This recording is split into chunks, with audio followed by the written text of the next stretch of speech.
Good afternoon, everyone, and welcome to Jaguar Stadium for San Jose City College Jaguar football on KJCC and San Jose City College YouTube. I'm Scott Armstrong. It's nice to be with you on what's turned out to be a very favorable, if a bit windy, Saturday afternoon here on the campus of SJCC. I'm pleased to be joined for our broadcast by Richie Garcia and Aaron Sanders. Nice to have you with us, guys, and we're looking forward to a good ball game between two teams with the same overall record, the Hartnell Panthers from Salinas and San Jose's own Jaguars. And what are you looking forward to the most about this matchup, Richie? I'm looking forward to seeing Trent Cousins kind of do his thing, because last game I was here, he was really making some big plays, so I want to see if he can keep that same momentum going he had from the last couple games. I'm kind of looking forward to seeing this defense go in, man. I want to see how they do today. Yeah, a lot of opportunities here today for individuals to make plays, to get on film, to have a look at the next level. We just had sophomore day. Many of the players here were honored, got to walk out with their families and so forth. We're going to pause now for the national anthem, and we'll come back with more pregame comments before San Jose and Hartnell in just a moment.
Crowd's fired up, and they should be, for this one between San Jose and Hartnell.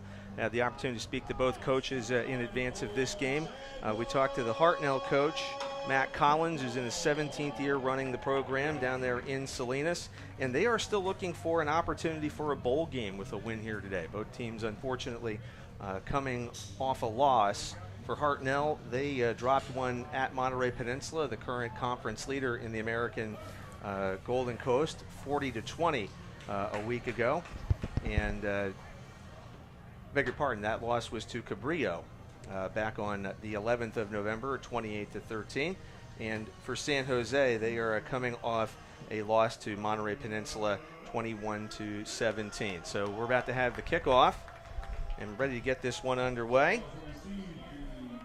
The standings, as we mentioned, in the Golden Coast, Monterey Peninsula coming into action this weekend. Winners of 3 straight, 7-2 overall, 5-0 in the conference. San Jose 4-1, their only loss, and unfortunately a pivotal one was last week to Monterey Peninsula. They sit at 4-1, same overall record of 7-2. Hartnell in at 3-2, 7-2 overall. So Hartnell still looking for opportunities for a bowl game. And we are about to get this one started for those listening on KJCC and our YouTube channel. This is an audio-only feed, so we'll describe the game to you as you're listening on the radio. That's what we're here to do. The Salinas-based Hartnell Panthers kick off from left to right, and San Jose takes the kickoff past the 35-yard line. That's a nice-looking return for Coley Smith, who's been a multiple threat for this team so far. And Trent Cousins is going to get going offense first, Richie. Yeah, here we go. See if he could do some work the same way he was doing the last couple of games. He was handling his business pretty good. So one of the individuals honored here on sophomore day, San Jose, runs what would be known as a single back West Coast spread offense. Originally out of necessity due to injuries, but they really thrived in that setup. Cousins takes the direct snap, on 1st and 10 from the 35-yard line. San Jose is in dark uniforms with black tops, purple trousers, purple helmet with the Jaguar crest on the side. That's a running play that will get them about 2 yards to the 37. It'll be 2nd and 8. No, it's just Elijah.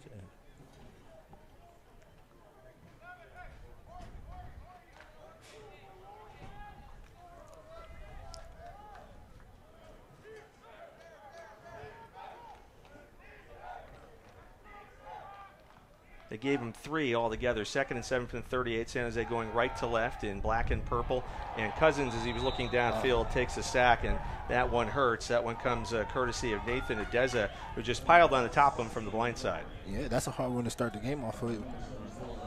Definitely. I think there might have been a bit of a blocking breakdown, missed an assignment, or just good pressure.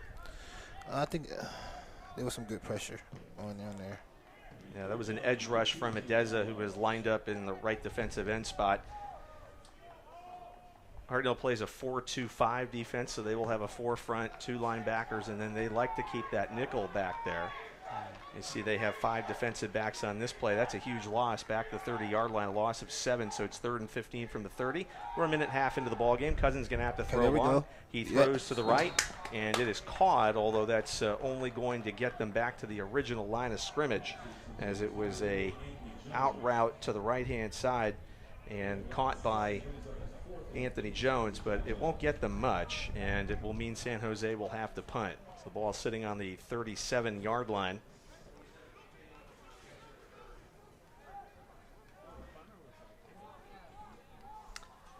Matt Morton is going to punt this one away.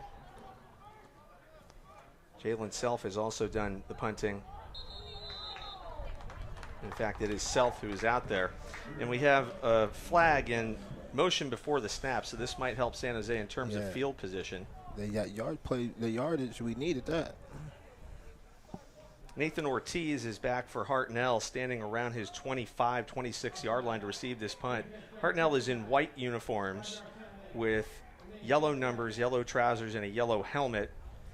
Black stripe over the center of the helmet. So that moves the ball up to the 42-yard line. A little better punting position, if you will. 4th and 4 from the 42. So San Jose, unfortunately, goes 3 and out on their first possession, and Self is standing back at his own 30-yard line. Decent snap, gets his foot into it. It's got good hang time, and it's going to be a fair catch made by Ortiz near his own sideline on his left-hand side at about the 27-yard line. So solid kick there. It's a 31-yard punt with no return, and now Hartnell will go on offense. What did you see there in that 3 and out? Why couldn't they get it going?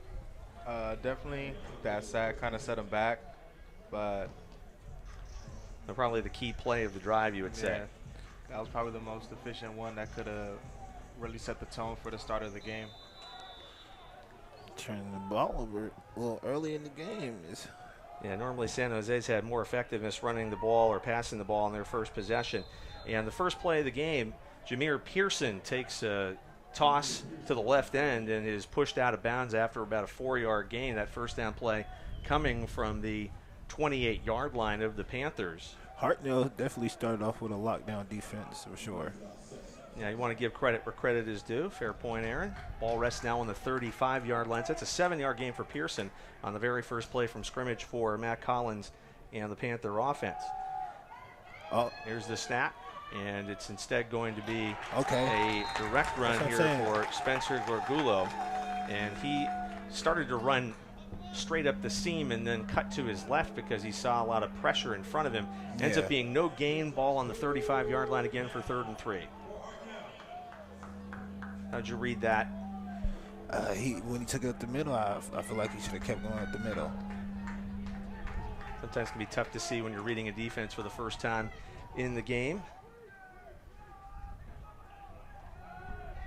Orgulo taking the snap, throwing from the hip, tossing to his right down the seam, and it falls incomplete.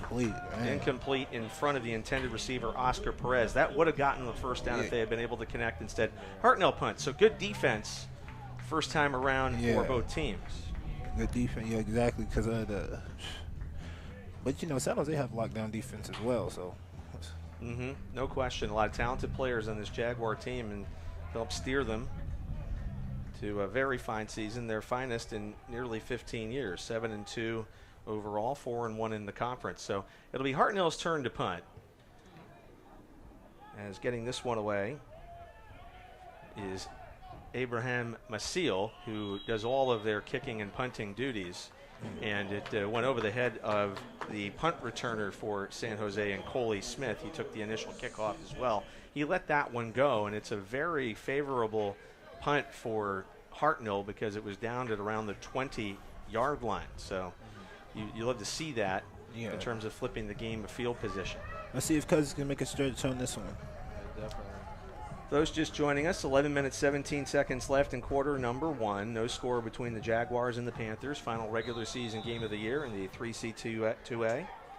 The rain has let up. We've had clear conditions here for the past couple of hours at Jaguar Stadium.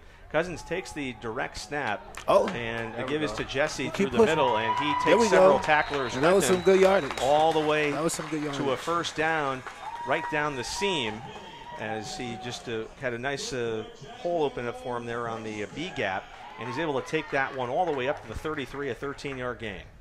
Definitely shout out to the running back. He read that gap perfectly. Definitely got him to the first down.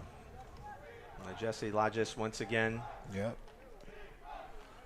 Making it happen for the San Jose offense. So their first chunk play of the game, 1st and 10 from the 33 after a very good Hartnell punt. He'll get the call once again, and he's got himself another first down. One tackler got him around the ankles, but it was number 22, Benny Chucha, who was able to get the ball on the ground and get the tackler taken care of up at the 44-yard line. So that's an 11-yard gain. So gain of 13, gain of 11. You got to give credit to that offensive line. Definitely. Yeah. Definitely came through on the second possession. So 2 plays, 2 first downs. They've gained 24 yards on this possession alone. 5 minutes into the first quarter. No score between San Jose and Hartnell. San Jose in the black and purple, moving from our right to our left as we see it from press row. Jesse with the 3rd consecutive carry. He takes this one into Hartnell territory and dropped after making the first down sticks. The tackler on this occasion, Mike Vaught, number 24. And Vaught able to wrap him up around the abdomen and put him down at the 44-yard line of Hartnell. So you go from the 44 to the 44. Quick math, that's 12 yards and a first down. Definitely. It's going to be the one. Gain of 13, gain of 11, gain of 12. It's almost as if they're running a similar play each time to eat up the field. Definitely kind of breaking them off chunk by chunk. 3 receivers to the left in this set. 1 receiver flanked out to the right in front of the Hartnell sideline. Cousins standing just about at midfield with Jesse on his left hip for the first down play from the 44-yard line of the Panthers. Cousins hit as he throws a slant pattern that was thrown just a little in front of the intended receiver, none other than Anthony Jones, and he's been one of the key pass receivers for this team this year, but it goes incomplete, second down. You think the throw might have let him a little too much, or maybe just had to release quickly because of the defensive pressure? Definitely because of the pressure.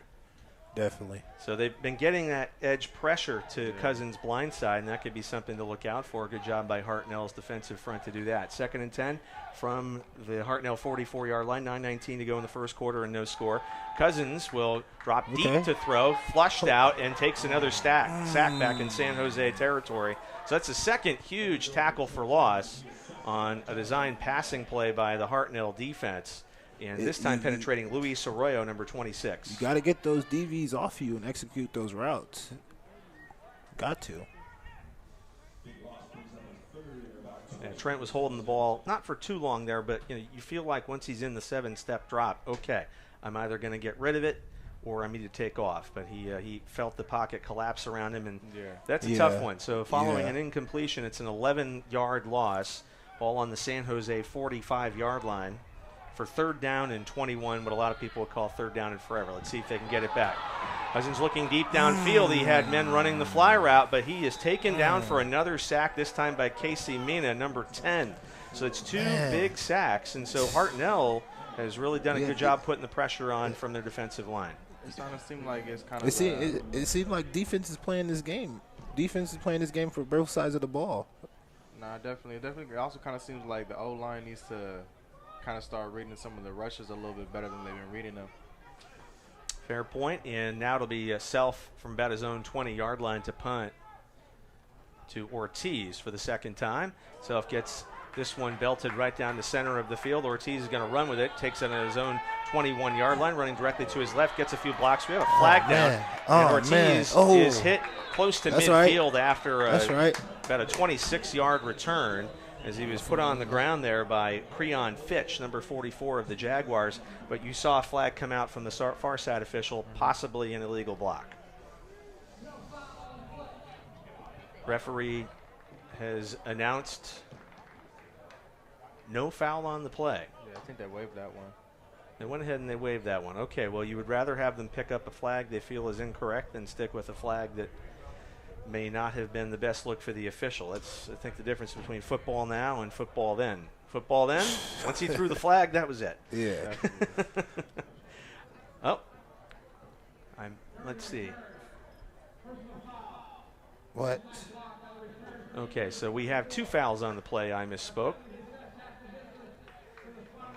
So this is a personal foul blindside block against Hartnell. So this benefits the Jaguars greatly. The ball is going all the way back to the 10-yard line. So that one happened around the place where Ortiz caught the punt. Yeah. Because it's a 15-yard penalty from where the foul occurred. So this is a big break for the Jaguars because now Hartnell must go 90 yards for a touchdown. 7:46 left in the first quarter. No score between Hartnell and San Jose.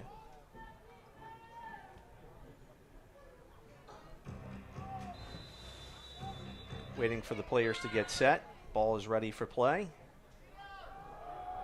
And a handoff on 1st and 10 from the 10 to Pearson. Ja'Kai Jones is the quarterback on this series.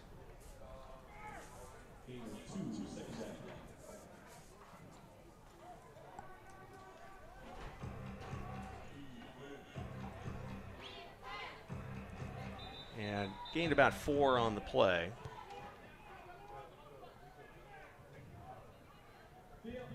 Looking at the sticks again. So it appears that this started from the 11-yard line. It's a 3-yard gain. It'll be 2nd and 7 from the 14 at our angle. Sometimes that's a bit extreme. Our white hat making sure the clock is in the right place. Approaching 7 minutes to go in the first quarter.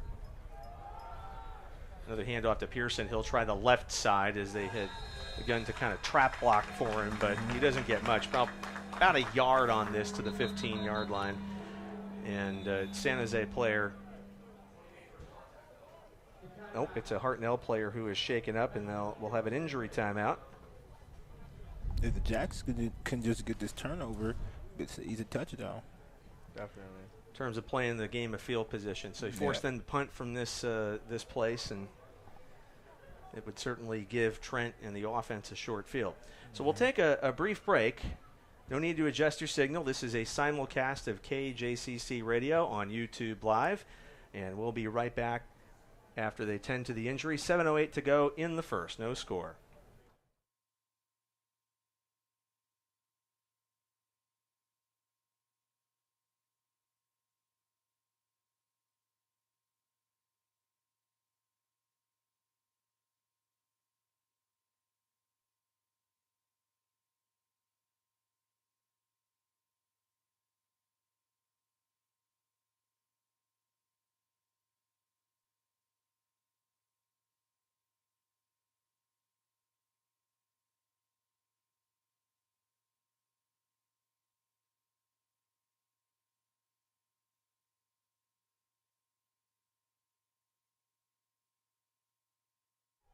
Okay, we are back.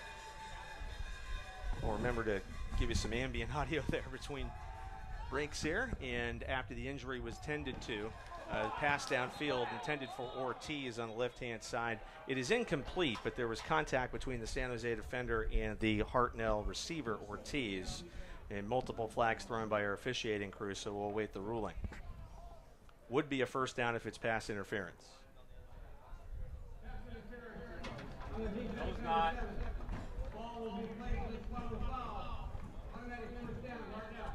That one went against Jaden Bush. Unfortunately, he was there just a little early.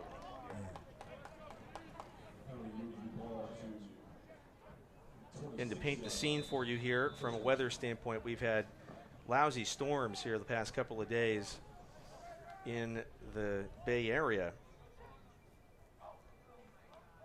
But the weather cleared up for kickoff. We haven't had a drop of rain in several hours. That's allowed the field to kind of dry out. So a first down from the 26-yard line. And then a carry off left guard for about 3 yards for Casey Mina. Puts the ball on the 29-yard line, 2nd and 7. 6.5 minutes left in quarter number 1 and no score.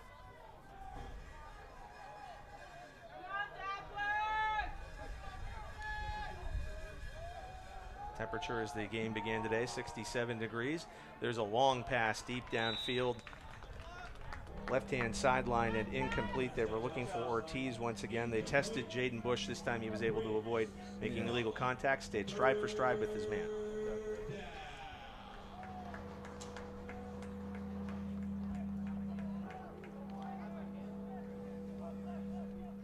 That stops the clock with 6:14 remaining. Been a battle of defenses here so far. Gorgulo running the offense on this series. He is flushed out of the pocket. He hurdles a defender. That draws a flag. It's enough for a first down as 2 additional San Jose defenders pin him to the ground past the 37-yard line for a first down. So he had one marker come out from the umpire. Second marker came out from the sideline as the play drew to a close. Good little leap right there. Got clear over the defender. Well, at some levels that is legal now. At other levels it may not be. Let's see what our officials have to say. It's a hold against Nathan Adeza of Hartnell. So the hurdle was legal, but the hold wasn't. Yeah.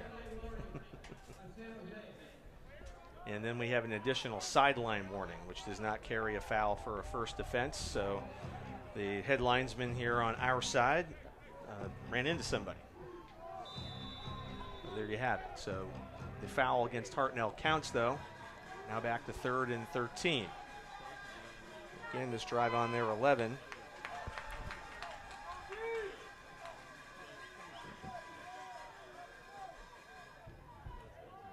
Spencer Gorgulo with a hard count here.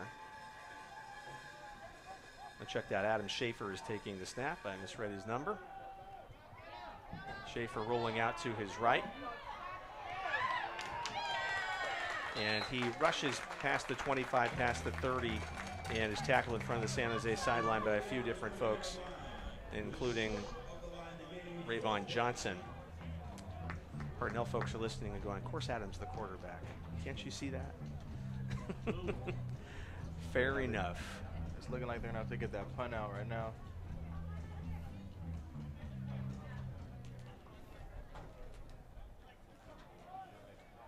Abraham Seal standing on his 15-yard line to punt. That left them 4th and 6 from the 30. Coley Smith standing on his own 35. Snap was a little high, but manageable. And this is a nice booming kick. Smith makes a fair catch signal, bobbles it, and then has to run back for the football behind the 20-yard line. Once he has picked it up, though, the officials rule it dead by today's rules. Even if he muffs that fair catch, if he's behind his own 25, that's enough. So San Jose will get first down and a break. You hate to try to catch a ball over your shoulder like that, huh? Yeah.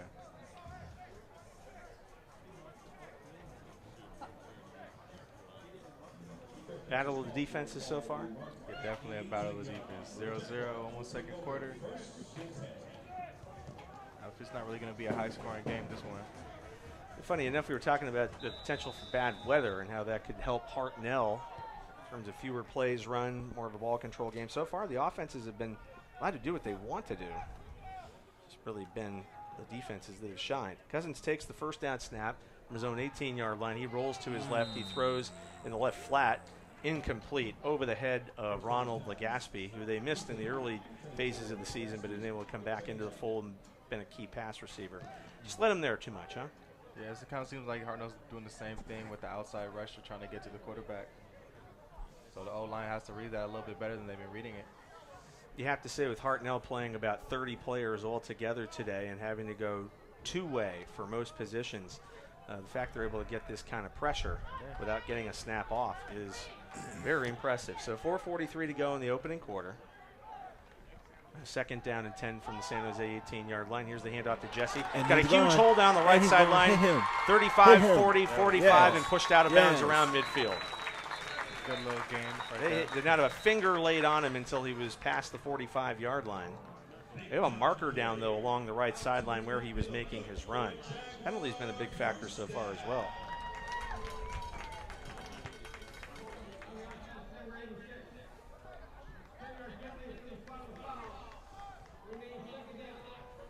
Jake Taddy, the tight end, called for the penalty that's going to bring this back. That's been the other thing. Try to avoid those penalties. You hope at this phase in the season that'd be cleaned up a little bit. But the officials spotted it. Can't get sloppy this early on. So they get the first down because Jesse had already made the first down when Taddy committed either the illegal block or the hold. The ball is on the 25-yard line.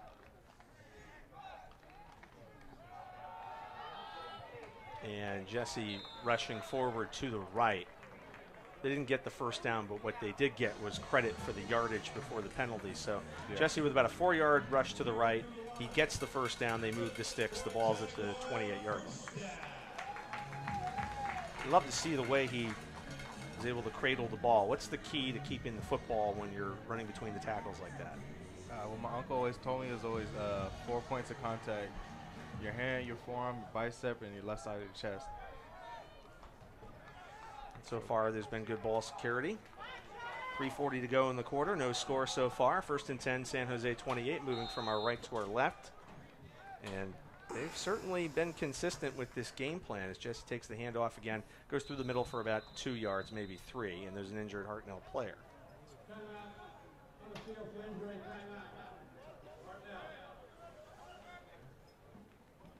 Benny Chuka, number 22, comes up limping, but he is returning to his sideline under his own power with help from the trainer.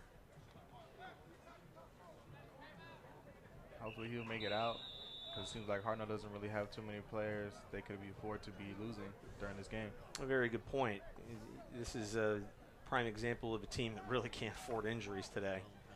In that sense, the fact that we're playing in regular weather to this point is helpful. Definitely.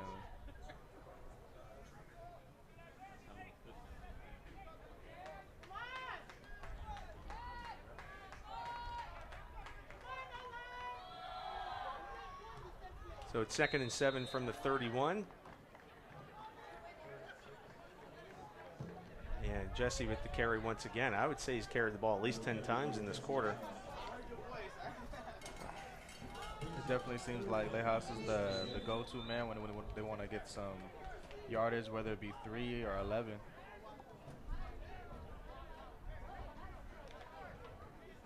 Let's see if they put it in the air here at 3rd and 5 from the 33. 2.5 minutes left in the quarter. 2 receivers to the left. And the tight end, Jones, now comes in motion and sets to the left. 1 receiver out to the short right-hand side. Trenton, the direct snap eye. He throws left, pass is caught by Legaspi, but he is tackled short of the marker. Good wrap and tackle there by Nathan Ortiz. Talk about playing both ways. They're throwing him the ball when they have it, and he's having to make the tackle when they don't have it. And San Jose is forced to punt. Left 3 yards short of the first down. Definitely, like you said, it's going to be a battle of the defenses today. Yeah, that's defense going to play the game today. 4th and 3 from the 35. We're under 2 minutes to go in the first quarter. Self-punting for the 3rd time. He gets this away with no trouble. Ortiz makes the fair catch signal, rushing back and catching the ball over his right shoulder around his own 22-yard line. They're going to mark that at the 23. That's where Hartnell will set up. 1st and 10. We were talking before the game. Y'all had to play in some bad weather games, right? Yeah. What would you tell yourself before one of those games? I was playing in Tennessee freshman year in high school. I love playing in the rain. Oh, you like? Okay, so I love to play in the rain. that played to your style. Yeah. A rainy game. Okay. Now, them cold games, when you just start hitting, you're not even warmed up, sometimes it starts to hurt a little bit. Now, that snow is something different. You can't feel your fingers, toes going numb. I sure hope we don't have any of that today, but who knows? Who knows? Handoff on first down by Gorgulo through the middle as Hartnell began its possession from the 23-yard line. They gain a yard with that handoff going to Pearson. Pierce is in a split back set off the right hip of his quarterback, Gorgulo. 3 receivers left and 1 right. He'll toss to the left. Caught by Ortiz. He has a blocker in front of him. He makes it to the 28, maybe the 29. So they'll have 3rd and about 5. They're trying to go, I wouldn't say quite tempo, but they're going a little quicker. Sometimes you have too much to think about and too much time to think about your next play. Also, the Hartnell offense just trying to work out of its own end here. 3rd and 5 from the 28 after a 4-yard pass. Spencer is flushed. He tucks the ball under his right arm. He's hit by one man, hit by another, and then the gang tacklers arrive at about the line of scrimmage. So he took off and ran. He avoided a sack, but once again, San Jose's defense does its job. What would you say has been the highlight, the pressure up front or the coverage? Definitely the pressure up front on both sides. It seems like Hartnell, they always have that outside edge that they always keep blitzing on, and then they always ended up getting beat by San Jose City, kind of at the line of scrimmage pretty much, but usually a gain of 2 or a gain of 3. 4th and 5 now from the 28, and the clock is going to run out on this first quarter. Hartnell will punt away to San Jose when we come back. No score between the Jaguars and the Panthers. You're listening to San Jose City College football on KJCC and YouTube Live.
Hartnell the punt to begin the second quarter. Team switch ends. Hartnell punt is coming from our right to our left. They're wearing the road white and gold, and the kick out of bounds by Maciel, excuse me.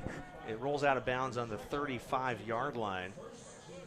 So it's 1st and 10, San Jose. We were saying during the break that it's almost as if the teams expected the weather to be bad, hence all these running plays. But you had a comment, Aaron, about having to pass in the rain. And the passing, I mean, if you can catch, so you can catch rain, snow, in the summer, it don't matter. The confidence is key, isn't it? As with most things in life. So San Jose takes over. Both teams still looking for their first points of the day. Scoreless game, 6 seconds into quarter number 2. Cousins with the high direct snap, and the give is to Jesse Lejas, and he's been the San Jose offense almost exclusively, save for about 3 pass plays. We'll have our stats for you at halftime. And he loses about 3 on this play back to the 32. So Hartnell winning the battle in the trenches right now. Man.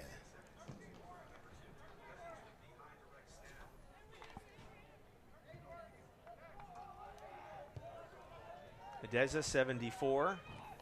Connor Barrett, 55. Been up there. Luis Arroyo is an edge rusher on this play for 2nd and 13 from the 32. San Jose in black and purple, now moving from left to right.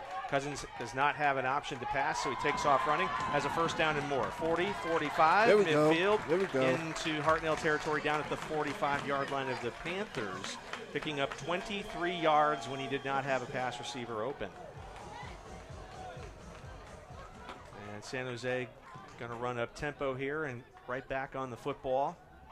Directly in front of us. We're situated just to the right of the 50. Cousins snap goes behind him. He kicks it. He can't find the ball. He dives on it once, dives on it twice, finally has it back at his own 41-yard line. That's going to be a loss of nearly 15 yards. All that yardage, man. Check that, 19 yards. So, tough snap. Previous one had been high, but he had been able to corral it. This one just flew right over his head. And the way that the defenses are going back and forth it looked like it might be a hard first down. Now 2nd and 29. So you wonder if San Jose gets conservative with the play calling here.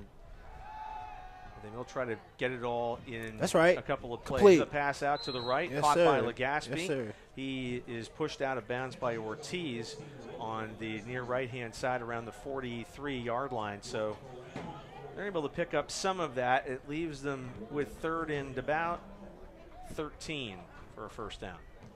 That was a good out route for Legaspi. I misspoke. That's about a 7-yard out route. He caught it for 7. He was pushed out of bounds. So I forgot where the sticks were. They need to get the 35-yard line of Hartnell, and that was a 7-yard gain. So it's 3rd and 22. 3rd and 22 from the San Jose 43-yard line. A couple minutes into the second quarter. Cousins back to throw. Had good protection. Throws over the middle.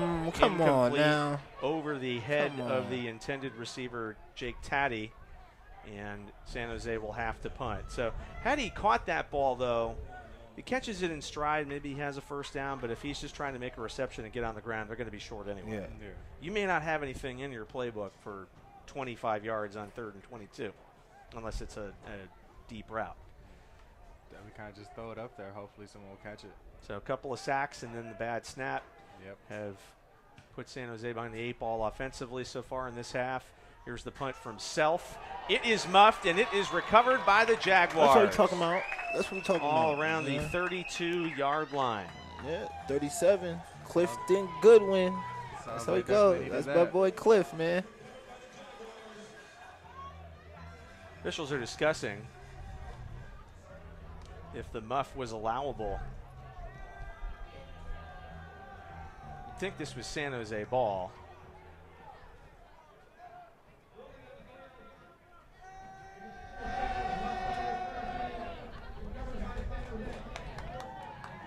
Okay, ruling will stand. And just as I say that, have you noticed it's begun to rain? There we go. Out come the umbrellas in the grandstand below us. So you wonder if the punt returner just took his eyes off the ball, or seemed like it just slipped away. Because he low-key caught it. Yeah. And then when he hit the floor, it just bounced out. Well, shoot, sounds like definitely got lucky with that one. Yeah. Sometimes you need a break in order to break through for your first score. So it's on the 28-yard line of Hartnell. And there we go. Cousins There's the back first to throw. score right there. There's a pass into the end zone for a touchdown. There it is right there. Touchdown Jaguars. A.J. Jones running the pattern down the left sideline. He was wide open. Cousins hit him right on the numbers, and a beautiful 28-yard touchdown pass. And San Jose scores first. That's definitely one of those plays that'll set the tone for the rest of the game. Yeah. Get the confidence up for San Jose City. 6 going on 7-0. Here's Merton for the extra point. And they got a piece of it and did as well. Short, no good. So it stays on 6-0 Jaguars with 12:05 left in the half. But you flip the field, muffed punt. First play, you have the deep ball that you want to throw. And so after so much frustration from the Jaguar offense, they get the play, the dial-up that they want. Okay, so the conditions that we anticipated have come to pass. It stormed like crazy here on Friday, and then for part of Saturday, San Jose, Salinas, San Francisco, wherever you were. And that also creates slightly more difficult conditions for the kicker and the holder as well. So hard to say if The hold was a factor there.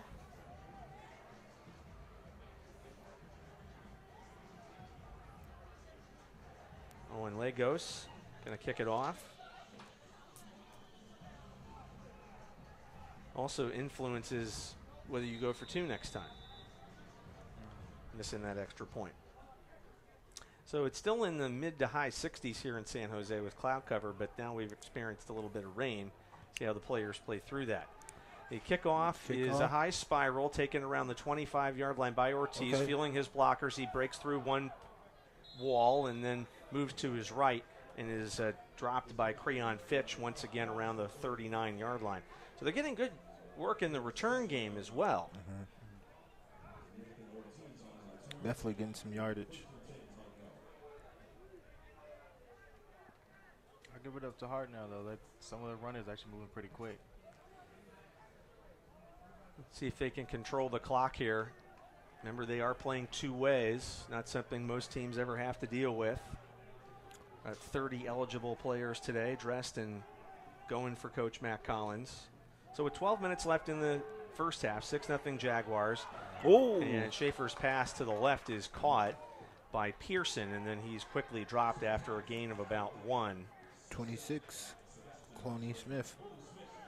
Coley has been returning kicks, and he's also a big part of this secondary as well. Playing both sides of the ball. San Jose will bring 5-man pressure about 80% of the time, according to Coach Winkler. Schaefer back to pass, has time. Pass is over the middle and incomplete, intended for Ortiz down the left seam, but a good job by the San Jose defensive back of batting that one away. That was Jaden Self from the right cornerback position. And doing the thing everybody seems to do these days when a DB breaks up a pass. Your sword goes back in your sheath. Definitely. That's the move of the year. Doesn't matter what game you're watching. DB makes a good play. Probably going to do that. 3rd and 10 from the 38 of the Panthers. And a bit of trickeration here as the ball is handed to Christian Zavala. He runs around the right side. He kind of peeked up as though he was going to pass. He runs out of bounds around the line of scrimmage. I think he may have had a read where it's like, okay, if you see this guy wide open downfield, go ahead and chuck it. But he didn't have it, so he just ran out of bounds and spared the Hartnell offense some field position. That's back to the original line of scrimmage. No gain, 4th and 10 from the 38, and they'll punt.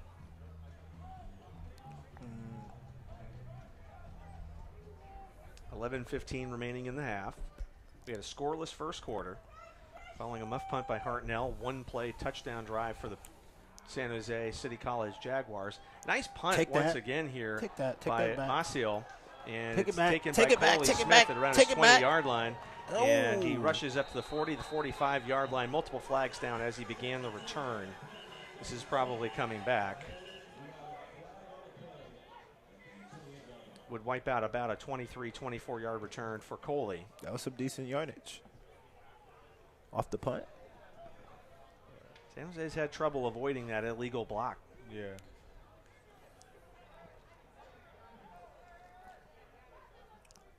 What would they tell you? If you can see his numbers, don't?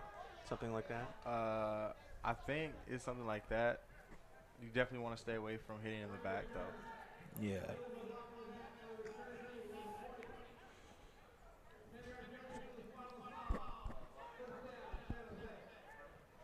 Yeah, they definitely got to watch out with that blocking. Seems like every time we get a good run, it gets took back by a penalty. Discipline, always key. Jaguars have a 6-0 lead. They now have to play with the long field, however, because of the penalty. Ball went up closer to midfield if the Coley-Smith return had stood. Such is life, though. So with 11:01 to go in the second quarter, San Jose takes over on its own 18-yard line. Cousins back to work. Jesse behind him in the single back eye. Jesse gets the carry, running off left tackle. He's got a first down and a lot more. Still hasn't been touched. 35-40, 45 midfield, and then brought down from behind. Good pursuit by Donovan Ducharme to pin him in at the sideline after looked like he kind of slipped a little bit. Looked like he slipped. It might have to be from the rain from the last couple of days. Cade Smith, who has been getting serious looks at the next level as their safety man, had him hemmed in. He wasn't going to go too much farther, but nice pursuit after a big chunk play there. 32-yard gain for Jesse. The ball is on the midfield stripe, 1st and 10. He'll get the call again, now trying the right side, pushes forward, falls forward for about 4 yards. And coming up to make the initial hit, Jamius Henry, along with Luis Arroyo. They'll give him 4 yards on that play into Hartnell territory. Ball on the Panther 46 for 2nd and 6.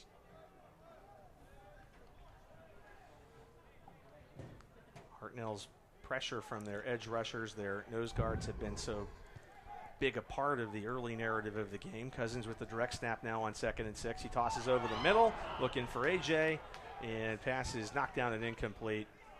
That was Taddy who was the intended receiver, I beg your pardon, and good individual effort there by Christian Zavala to reach in and slap it out. Yeah. You think the footing might be starting to budge a little bit, or is this turf pretty solid? The footing's budging. Yeah, it definitely might be. You're noticing sort of a difference in how the players cut? Yeah. That's the whole reason Jesse slipped. The turf is, it was the turf. Turf monster, right? 3rd and 6 from the 46-yard line. 9:50 left in the half. Trent with a play action. He's got time. He throws. And he is complete. blasted. Pass is complete. That Going to be another complete. Jaguar touchdown. That's another fun. Yep. Zion Owens. Sorry. 46 yards. And Trent paid the price, but he hung in there. He had his man. Zion was slanting in from the right, caught the ball over his head, and never broke stride. A beautiful play. Like I said, hey, if you can catch, you can catch. He read that in the middle perfectly. 2 big pass plays. Yeah. One right off a turnover. The other on a 3rd down when you thought, maybe they'll try something just to get the 1st down. No, they went for the whole enchilada, and they got it. And Cousins definitely getting his passing yards up in this in the 2nd quarter. Owen took the extra point this time, and it went through with no problem. So it is 13-0 San Jose. We'll take a quick break. Kickoff coming up. Jaguars ahead 13-0. 9:41 to go in the first half on SJCC YouTube and KJCC Radio.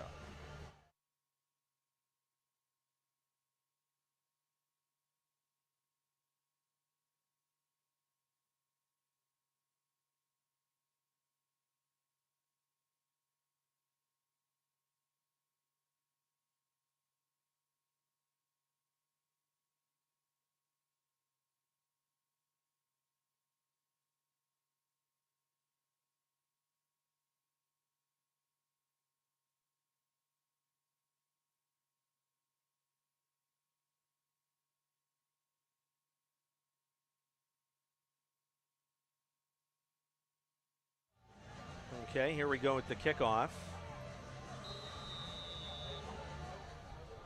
Following the second explosive play for a touchdown by the Jaguars so far this afternoon, leading 13-0.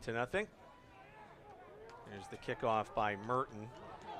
Picked up by Ortiz around the 7-yard line. He'll advance forward to about the 25-26 and put on the ground at last by Gavin Maycock.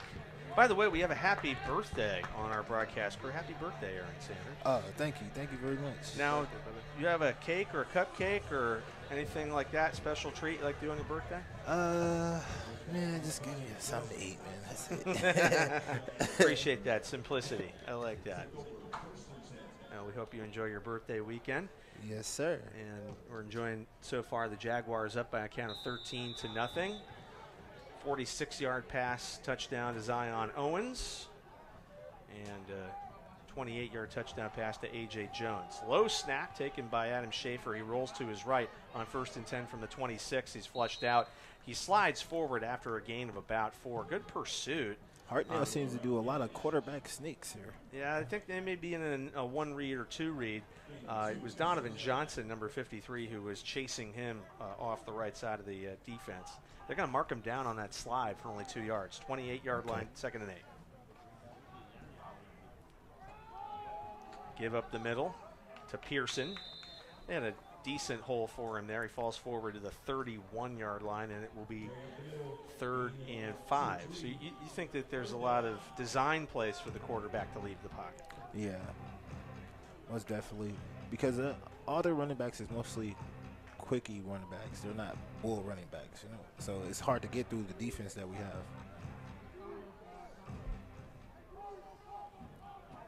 8.5 minutes remaining in quarter number 2. Jaguars leading 13-0. Hartnell driving from our right to our left in white and gold road uniforms. Schaefer faked the handoff, then gets away from one tackler as a block thrown by his running back Pearson. He rushes enough for a first down, slanting out to his left past the 36-yard line. Several Jaguar defenders meet him there, and then a late flag after the first down is achieved.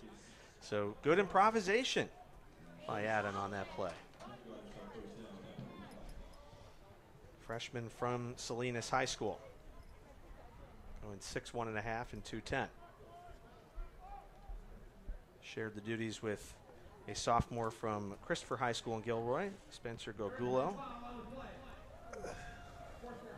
They've wiped the flag. It is a first down. The other thing that's interesting is the sun keeps coming out and then leaving and then coming out and then leaving. It's these clouds. They're your birthday clouds. Sure.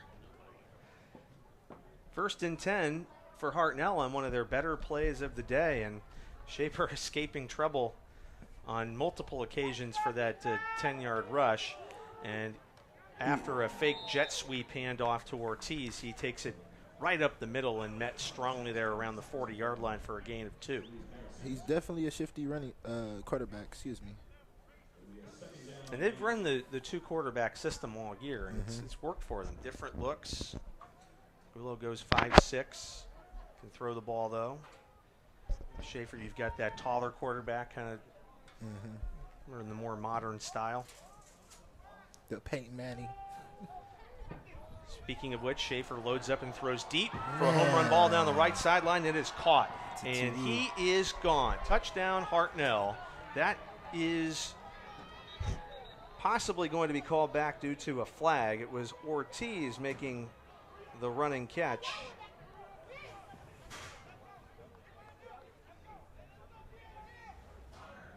Check that. The pass receiver was Cade Smith, and Smith catches the touchdown. 60 yards if the play stands, and they're walking toward the field or the end zone for the extra point attempt. So that is Hartnell's first big play of the day, and receiver Cade Smith, who came into the program as more of a wide receiver but now is getting looks as a defensive back,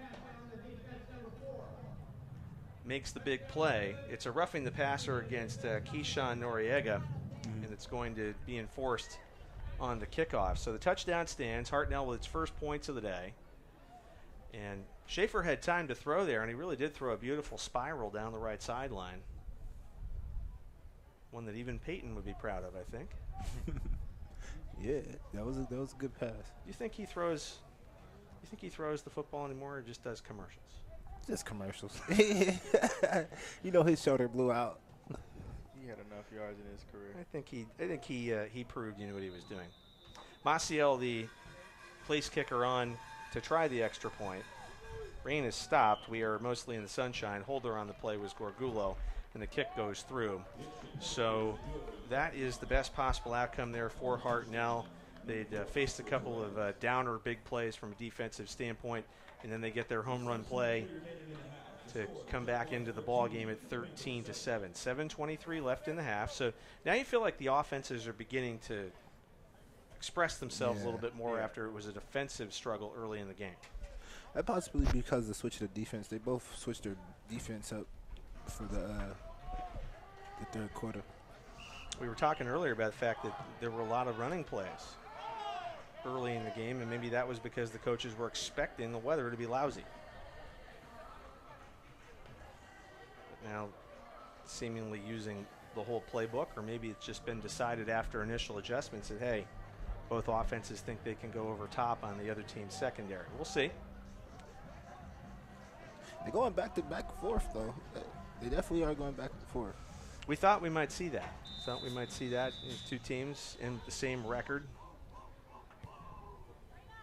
And the kickoff came from up at the midfield line because of the roughing the passer penalty against Noriega. That was no big deal for Maciel. He boomed that right into the end zone for a touchback. So San Jose gets to start in a lot of cloud cover, but also a lot of sun. This is about as sunny as it was at kickoff, I would say. So we've had this real schizo weather so far this afternoon. Would you rely on the run, the pass, a mix? How would you play this series if you're the San Jose offense? Definitely the pass, considering how far they are from the touchdown. But I don't know, when they start breaking them off chunk by chunk with the runs, pretty helpful.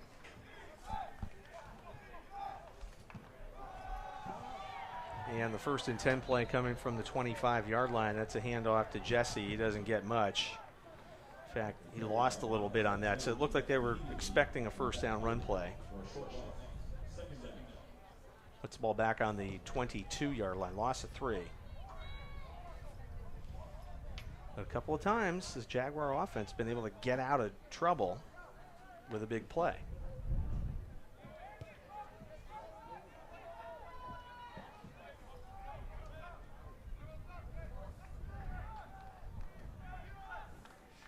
Long count for Trent. Now he's ready, takes a snap. The defender comes flying at him. He avoids him. Flush to the right, throwing on the run. Pass is caught for a 1st down around the 40-yard line. Immediate contact after a nice reception by Taddy. He took a pop from Jonathan Gray of Hartnell, who gets credit for good timing on that hit, but very nice catch. You love to see that from your tight end. Right, well executed by the quarterback as well as the receiver. Flag, however, will wipe it out. An eligible man downfield. And that will happen at every level sometimes, right? Because the quarterback will leave the pocket. The offensive lineman is counting in his head, okay, now I can go. And Trent didn't throw that ball till about 6-7 seconds had passed after the snap. So it's unfortunate. Wipes out a good individual play on all sides. And puts the ball back at the 18-yard line for 2nd down and 18. So San Jose with 3 plays to try to make this up. They stay on the ground with Lejas, and he gets up to the 20. So they will need 15 yards here on 3rd down, as we are now at 6 minutes to go in the quarter. Now, given how well San Jose has thrown the ball downfield, would you take a shot for the 1st down, or would you admit, hey, maybe we don't get 15 here? Hard to say. I'd definitely try to take the shot.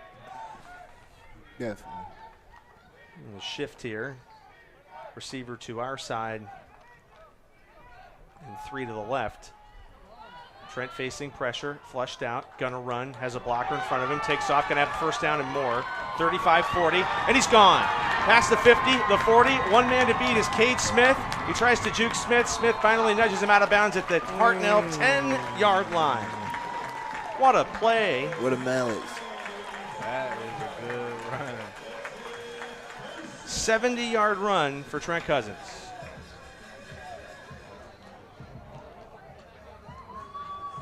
They marked them out at the 12, so a 68-yard run for Cousins.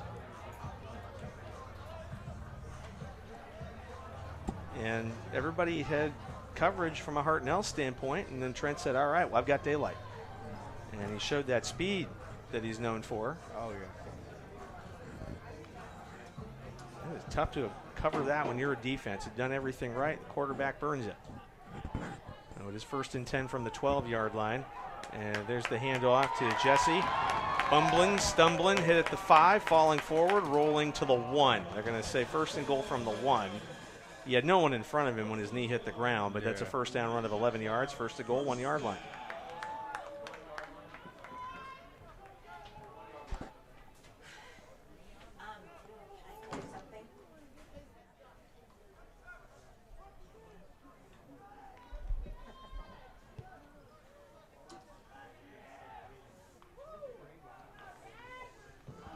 Snap is fumbled by Cousins, and he's going to get knocked down for a loss.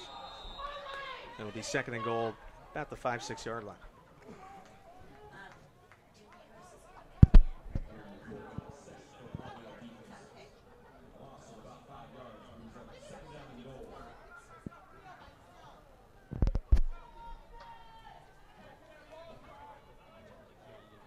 Well, not what you wanted on 1st and goal from the 1. We're told we have special guests coming up at halftime. This is exciting.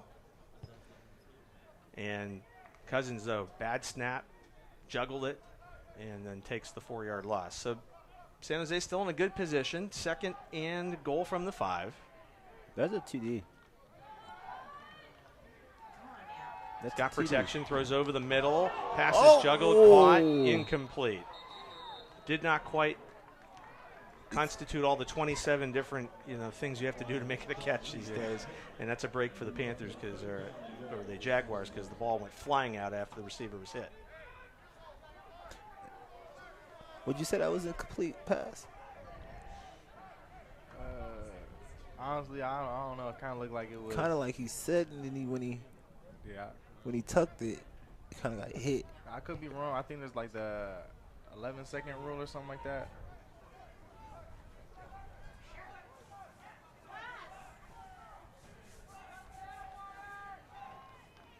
3:32 remaining in the half. 3rd and goal from the 5. Pass to the end zone, intercepted. And that's a huge break for Hartnell, as Cousins thought he had his man in the back of the end zone, and instead it is picked clean by Christian Zavala. So Hartnell will get to bring the ball out to the 20-yard line. Huge play for the Panthers. San Jose with the nearly 70-yard run. They get the ball to the 1, and then it was all Panthers defense after that. Yeah, when you're that close to the touchdown, you gotta try to run it, try to use as much as the running as possible. We'll see if that is a factor later in the game. They talk about the first 4 and the last 4. Get a score there. You're up 2 scores. Hartnell only has a few minutes left on the clock to try to answer you before halftime. Hartnell gets the ball in the second half as well. The second half kickoff. So Schaefer, who's been taking the majority of the snaps here, is going back to work. Flag down as he rolls to his right, throws the ball away to his own bench. Might have a hold on the Hartnell offensive line here on 1st and 10 from the 20.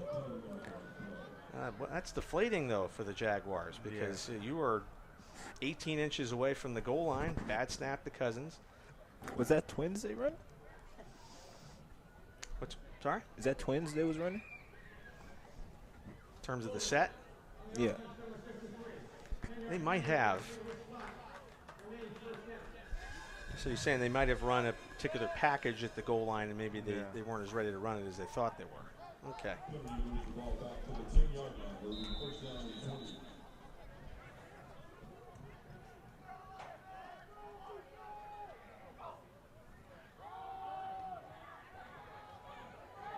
Pearson gets the handoff here after the hold, put the ball back on the 10-yard line. He doesn't get much. Got to keep those legs pumping.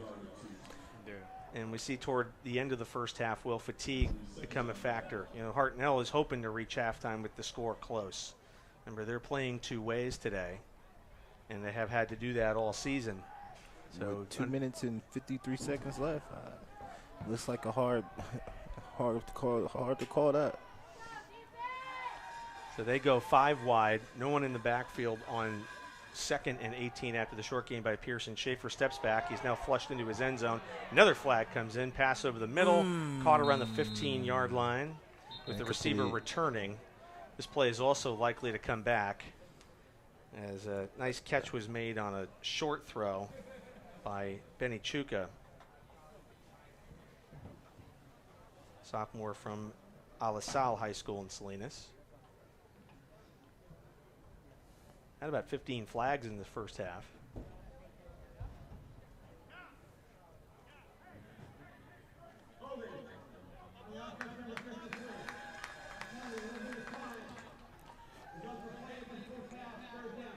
So there was another hold on the offensive line of Hartnell.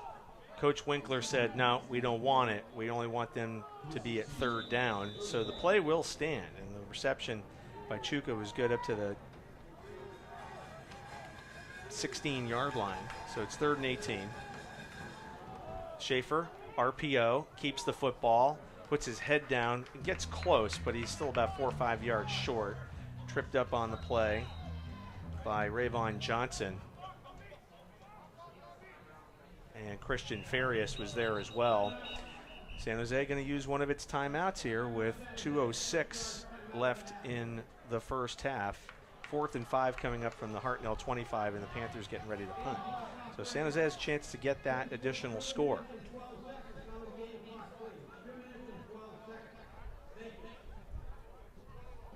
Other than that one big play, San Jose's defense been really solid, guys. Definitely. Yeah.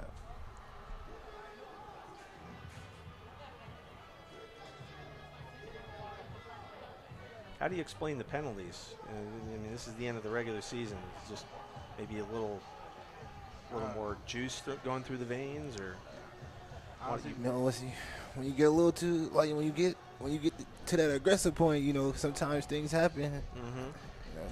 You know, doesn't mean it was intentional though. No, certainly not. You're trying to make a play. You want to show out for your family, teammates. Adrenaline can play a factor in that. So Hartnell will punt. Maciel standing on his 10-yard line. Coley Smith back behind his 35. He's been booming these punts. San Jose sent several people, and that pressure seemed to work because that's easily the least effective punt Maciel's had all day. He hit it off the side of his foot, and it went flying toward us over the Jaguar bench and goes out of bounds around the Hartnell 45-yard line. That's a huge break. He's been breaking off 50, 55-yard kicks in the air. And I talked to Coach Collins yesterday. He said, yeah, we feel confident in him. We have him do all our kicking. We like his ability to maybe hit a field goal from 45 if we need it. So certainly doesn't lack for confidence, but right there, you saw San Jose maybe sent 1-2 extra people. Hopefully not, but it kind of seems like maybe Hartnell might start dying out kind of soon with the whole playing both sides. It has been a factor for them this year, and yet they've been able to do it and get to 7-2. And Coach Collins said, you know what? That's a feather in our cap that we can play both ways and be this effective and have this kind of a record. But we'll see how they do against San Jose, one of the better teams in their conference. And with 2 minutes left here in the first half, first down play comes from the 45-yard line. And that was only a 15-yard punt for Hartnell by Maciel. Jesse had the first down handoff. He gets nothing. It's 2nd and 10 from the Hartnell 45, a minute 40 to go. Might be time to put the ball up here. San Jose still has 2 timeouts. They used one to reserve the clock defensively a moment ago. Trent has the snap, fakes the handoff to Jesse, fires, caught by Roland Leglaspie. A little short of the first down. He's lying on the numbers at around the 39-yard line near right-hand side. And the clock continues to move as the ball set on the 39. That's a 6-yard gain. It'll be 3rd down and 4, 1 minute 10 to go. And unfortunately, San Jose not in too much of a hurry here. Clock will stop once they move the sticks. If San Jose can get a first down, they get a free stoppage while the chains are moved. Under a minute to go now. Trent calls for the snap. They send extra pressure. Screen pass out to Jesse. Caught. It's got the first down and more. 35-30, 25-20. All comes spilling out. Hit him against the leg. Punched out by a Hartnell defender. And then recovered around the 20-yard line by Nathan Ortiz, who himself gets up a little bit hurt. He's calling for the trainer, the player who made the fumble recovery, not the player who forced the fumble. But Jesse was heading for pay dirt, and he lost the ball. 47 seconds left in the half. Defense got to stop this ball. We talked about those points of contact, right, Richie? And Jesse may have been carrying the ball on the inside. Yeah. That could have been the difference, because if you're running down that left sideline, you would want that ball in the left arm. Yeah. Unless it was in his left arm and they somehow punched it out this way. I think it came from the inside. That's what it was looking like. Yeah, we don't have the benefit of a replay, unfortunately. Schaefer to pass, and on 1st and 10 from the 18, his pass to the right-hand side hits the receiver in the hands and incomplete. Intended receiver was Pearson. By the way, keep an eye on the fact that Ortiz had to leave. So you would see him offensively, defensively, returning kicks, all that. And after he made that recovery, he may have landed hard on his shoulder. And looking to see if he might be getting any look from the trainer, not certain. 43 seconds left in the half. 2nd and 10 from the Hartnell 18-yard line. Schaefer calls for it. He will fake the handoff to Pearson and then run forward and get met by several blocks of granite in the middle of the San Jose defense, as Mekhi Robinson was right there, and he took the brunt of the contact into the chest. And guess who won that battle? Yeah, you kind of got to be the lower man when it comes down to certain plays like that. And that's the other thing that you learn with experience is that, sometimes as a quarterback, you got to preserve oneself. But Schaefer was willing to take the punishment there, and he certainly got it from Robinson. Ball is on the 29-yard line. Hartnell's not going to run another play. And that is going to conclude the first half, with San Jose City College Jaguars leading by a count of 13-7. So a quick recap of the half here, guys, before we break for it. How did you see it? Anything stand out to you? Definitely it was the defense. That was kind of like on both ends. Hartnell defense and the San Jose defense, they were definitely doing their jobs. But there was a lot of little sloppy things like holding and like a lot of callbacks that you should, at this point in the season, you should be watching out for those more. Yeah, because definitely the penalties took a big effect on the half for both sides of the ball, honestly. All right, we'll take a break. We will have Lamel Harris, the Dean of Kinesiology and the Athletic Director at SJCC, joining us in a little bit. You're listening to San Jose City College football on YouTube. The score, SJCC 13 and Hartnell 7. We're at halftime.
It's halftime at Jaguar Stadium. The score, San Jose 13, Hartnell 7.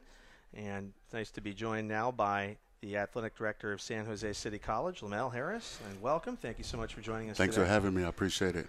Another busy weekend on campus. So what Yes, do we have indeed. going on? This is obviously a huge day, sophomore day, final game of the regular season for the football program. What else can you tell us about what's going on? We had our women's basketball Sky Jag tournament. So we wrapped up last night. We had 2 victories. So that was fun. Always fun, obviously. But that started Thursday, Friday, and then we have football today. So 'tis the season. You know, we don't stop moving. Men's basketball is at Allen Hancock right now playing in their tournament. So they're live. Track's getting ready to go here soon, so it's fun. We got good numbers out there. So I was out watching practice yesterday. So we have about 25 to 30 young people out there. So it's just good to see, you know, as we transition from our fall sports to our spring sports, winter sports. We're going to have our fall sports barbecue this Tuesday where we just bring volleyball, football, all of our athletes out. We'll put some stuff on the grill and just kind of thank them. That's our way of thanking them for their efforts. And each team has their individual end-of-the-year dinners and receptions and whatnot, whether they're their awards, you know, MVP and so on and so forth. But this is just what we do as a department just to kind of, you know, rally around, you know, our young people that are doing good and just a way to give back and just kind of season's over. Let's set your hair down, just hang out, play some music, and just have a little barbecue, old school style. It is the time of year for that. And has the weather been any sort of a factor in preparing for this football game from an operations or logistics standpoint? Because these storms have been so bad. No, because no matter what the weather is, we still have to do our thing. So we plan. Rain, sleet, or snow, we know we have to host a football game, and we just put everything in place that we need to, and then we let the refs handle it from there. You know, refs, other than unless it's thunder and lightning, you play. You know, even with soccer, that's the best example I can give. No matter what the weather looks like, thunder and lightning, that will stop the game. But other than that, we're going to go. We're full steam ahead. So no, we don't even worry about the weather. We just go forward. What are some of the challenges and some of the successes you have found in this particular school semester, especially now as we hit that overlap? We're moving out of the fall season or wrapping up the fall season, as you just mentioned, and into the winter season. What are some of the things that are on your mind in terms of running the department? You know, for the most part, this kind of it gets. Football is the most demanding from a all hands on deck standpoint because it's so labor intensive. You know, we have to be everywhere from who's setting up, who's breaking down, who's opening locker rooms, who's letting the refs in, is the ambulance going to be on time, who's letting so all the logistics around football, that's the most demanding. But, you know, this is – I won't say it's never easy, but once football is done, then it's not as labor intensive. You know, everything is just steps away in our gymnasium. It's not the crowd. It's not who's taking tickets, who's selling tickets, who's collecting tickets, who's doing concessions, who's selling. Right. I don't have all those other logistical issues or challenges as with football. So the labor-intensive part just kind of disseminates a little bit. So it gets a little easier from that standpoint. And I played college basketball. I coached college basketball. So it gets fun, too, because I like being in the gym and I like to watch teams go. And they're good, right? It's fun when teams win. Mm-hmm. You know, how fun for football to be 8-1, you know, going into the last game. I think our marketing person, Daniel Garza, said it's been since probably 2013 since we won 8 games. And I could be off with that number, but it's been many, many years since the San Jose City College football team has won 8 games. And men's basketball won conference, went to the Elite 8 last year. Women's basketball won conference, went to the playoffs. So that's fun. My volleyball team, our last campaign, we were on a hiatus last year, but previous to that, we didn't win a game. So we won 4 games this year, had good crowds. So football, the energy they would always bring to come watch our teams in the gym compete is fun. So it gets fun. It doesn't wane as we transition from our fall or winter sports into our spring sports. So it's a good thing. Athletics is so fun. Right? It is. You can have a bad day, but then you get to go cheer on our Jaguars. You get to go watch a game at the end of the day and see all the efforts that our athletes put into it. So,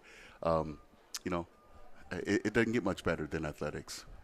Yeah, it's absolutely great, and we're moving into that season where people reflect on what they're thankful for, and it's great to hear that programs are up and running, and supporting the student athlete Yes, experience and indeed. supporting Yes, the indeed. community. Yes, indeed. Anything you'd like to tell our audience in terms of support that perhaps your department is looking for, ways people can get involved with SJCC athletics? I would first direct them to our sjccjaguars.com. That's our website, and that has all of our scheduling on it. And I'd invite them out. I think once you come out, you'll get bit by the bug, right? Because the energy is good. Our teams are good, so you'd be surprised at how athletic, how sharp, and just how good they are overall. So if you're a sports fan, I'd invite you out to the campus. New buildings, new facilities. So a lot of people come back and they say, wow, I haven't been on campus in a long time. I didn't know you had new buildings. I didn't know you had new facilities. So just get to campus, and I think you'll be excited about what San Jose City College is doing to support our student athletes. But just come out, and you'll enjoy it. We do stream our games. NorCal Sports TV, so all of our basketball games are streamed as well, so you can watch what they're doing, our men and women's basketball teams, and just be a fan. Come on out, you'll be bit, and we try to make it a good experience for all our fans and our student athletes. Excellent, and I wish you and your family a happy Thanksgiving, and appreciate the opportunity to come and call the games here, and we hope the Jaguars will have a very successful second half. Yes, indeed. Thank you. And like I said, I got word that you were doing a good job. So there's some folks out there listening that give you high praise. So we appreciate the efforts of that you do and the preparation. It's not easy. You make it sound easy, right? Oh. The best make it sound easy. So we appreciate what you do, and thanks those that are out there listening to us. And go Jags. Thank you very much. Lamel Harris, Dean of Kinesiology, Director of Athletics for SJCC, and we'll be back more after this.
Welcome back. Thanks for sticking with our stream here, KJCC Radio and San Jose City College YouTube Live.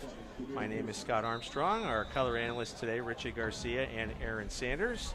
Thanks to our broadcasting instructor, Claudia Eisman, and thanks to Athletic Director Lamel Harris for joining us, with Mike Stockwell providing technical assistance throughout the day. And our second half kickoff is in the air and taken by Nathan Ortiz with a flag down. He takes it from the 10, the 15, up to about the 27-yard line. Hartnell working from our right to our left in road white and gold with gold helmets, white tops, gold pants. San Jose City College in black tops, purple numbers with gold trim, and purple trousers, purple helmet with the Jaguar on the side. And those are your uniform layouts. Horse collar tackle of Ortiz, who recovered a fumble toward the end of the first half and was a bit banged up, but he's okay now. And another unfortunate penalty, guys, for San Jose right out of the box here in the third quarter with the 13-7 lead. You got to watch out for those sloppy tackles and kind of like the sloppy flags that they've been getting in most of the first half. That moved the ball out to the 41-yard line, 1st and 10. On an overcast day, we've had very little rain this afternoon, avoided most of the storms that have affected the area. And the first carry of the second half goes to Jameer Pearson of Hartnell, and he moves from his left through the offensive line up to about the 47-yard line. We'll call that the 48. Good first down gain for him, 2nd and 3. Hartnell back on the ball quickly. They've had Adam Schaefer running the offense for most of the day. He's back there now, and the 6'1" quarterback stands tall, takes a hit, throws deep downfield, trying to find a receiver in Spencer Gorgulo, the other quarterback, but it's over his head and incomplete.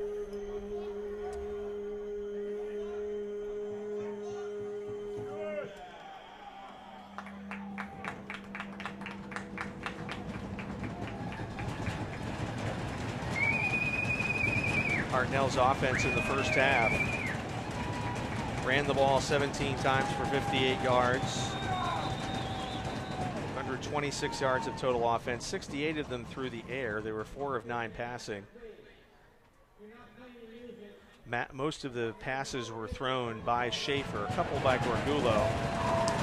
Referee warning our operations crew that cheering is okay, music once they're out of the huddle isn't.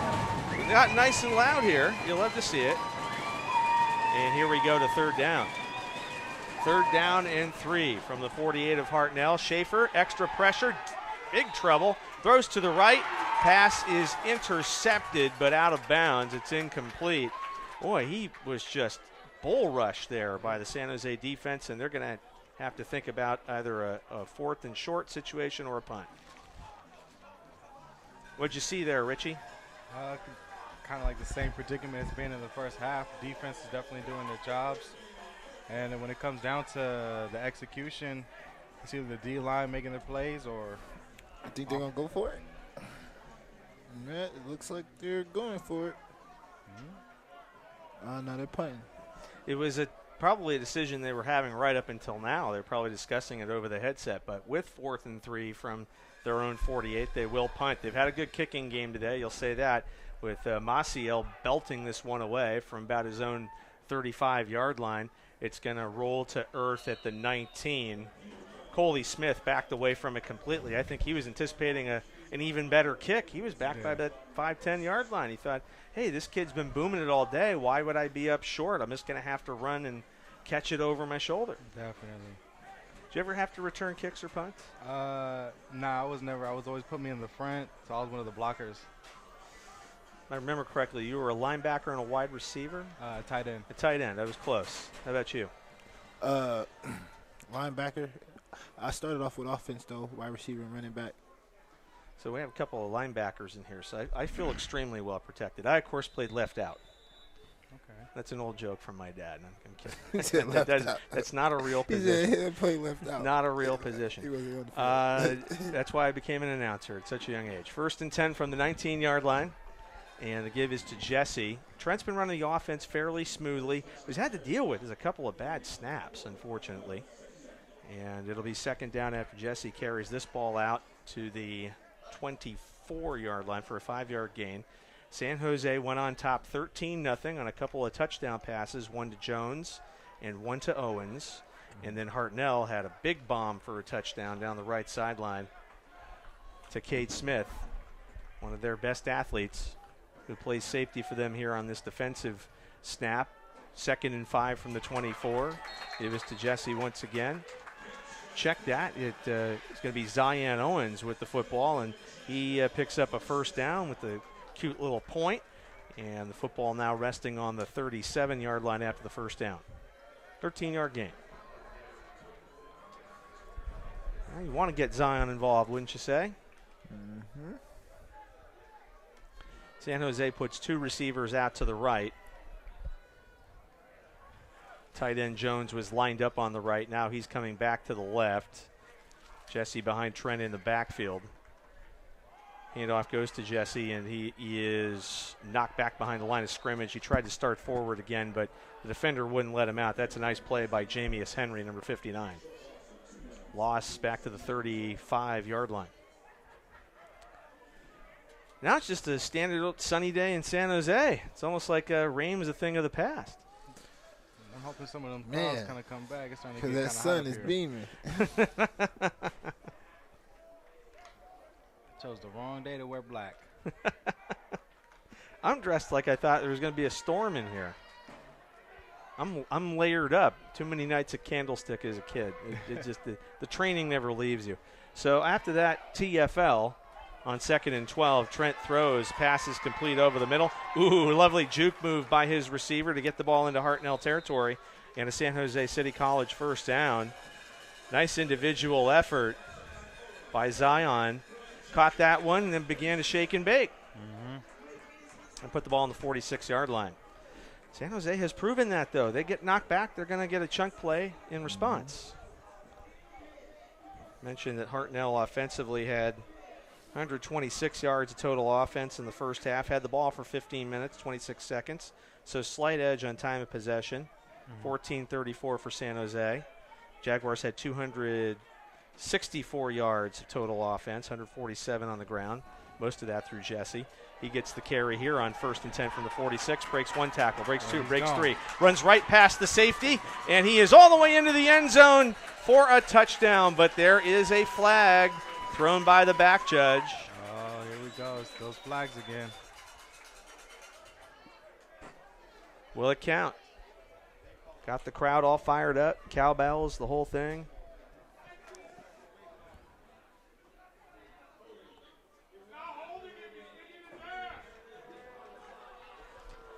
And that's going to cancel the touchdown. Unfortunate. Not sure I saw that one. Did you spot it? I didn't see it. Well, that's why they got 6 of them out there, huh? Yep. You mean we can't see all the penalties? I don't know. I've heard some announcers who think they can. Not us. Okay, ball's back on the 50-yard line. It's 1st and 14 now. And they go right back to Lejos on the ground.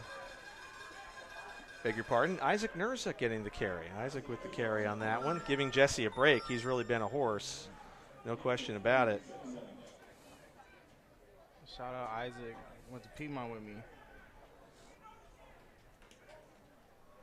Did you figure that he'd be playing for San Jose? Was that sort of in his sights? Is he? Honestly, I didn't really know. I was at Dianza for a little bit, then I transferred to San Jose City, and I seen that he was on the team. And to reconnected in that sense. Okay, so here's the snap after Isaac made the 43-yard line. Cousins goes down. He was looking deep downfield, and Jamius Henry all over his case, so that's a sack. Back into San Jose territory on the 49-yard line. Coming out of the first half, Cousins was 7 of 13 for 117, 2 touchdowns and an interception. That interception happened in the end zone. Jesse carried the ball 15 times for 108 yards. His leading receiver was Zion, the 46-yard touchdown. But the sacks and the turnovers and the penalties have cost San Jose in a game they might feel they should be leading by more than 13-7. Played 5 minutes of the second half. 3rd down and 15 from the 49-yard line. Pass deep downfield. Zion almost had it. It was a jump ball around the 20-yard line on the right sideline, and the Hartnell defender went up and batted it away. There were 3 white shirts and 2 black shirts there, and it looked like it was Jonathan Gray who got his arm to it at the last minute. Yeah, it definitely looked like that could have been a good pass, but the odds weren't really in San Jose's favor with that one. That was a 3 flies up kind of play there. Yeah. You know, you're playing in the backyard, and you're hoping that your bigger cousin doesn't have the angle and your smaller cousin's the one trying to beat you. Yeah. Thanksgiving tradition. We used to do that all the time. Nerf football. That's the level we played. 4th and 15, and here comes the punt from Jaden Self, and fair catch made on one knee by Ortiz on his own 24-yard line. So frustrating result on that drive. 27-yard punt with no return. Again, San Jose got 2 touchdowns to lead 13-0 in the first half. And then Hartnell able to respond. They could have had another touchdown, but it's always those sloppy plays where they keep getting flagged with holding or whatever it might be.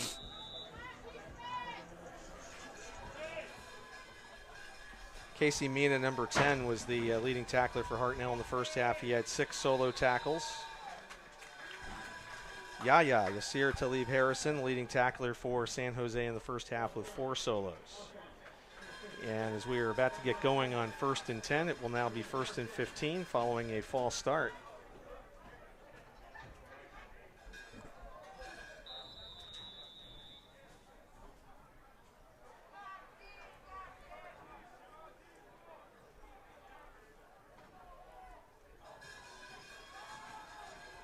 Schaefer has helmed at quarterback for most of the game. On a designed RPO, he fakes the handoff, runs right up the middle, and bumps into a San Jose defender around the 25. Solid play, and he does have some escapability there behind the line of scrimmage. What are you seeing there as an ex-linebacker in terms of how you would cover a quarterback like this, Aaron? I'm gonna cut back and watch the pass. I'm gonna drop back. As soon as I see it's a run, I'm coming up the middle on him. So a solid 10-yard gain there on 1st down. 2nd and 5 from the Hartnell 29 as they move from right to left in the road white and gold. And this play, however, is stopped up immediately. They really are leaning on their quarterback to try to stay in this game, and to be fair, he has shown some athletic prowess. Yeah, they're doing that little fake handoff they did a couple times, but it seems like the defense is starting to pick up on that.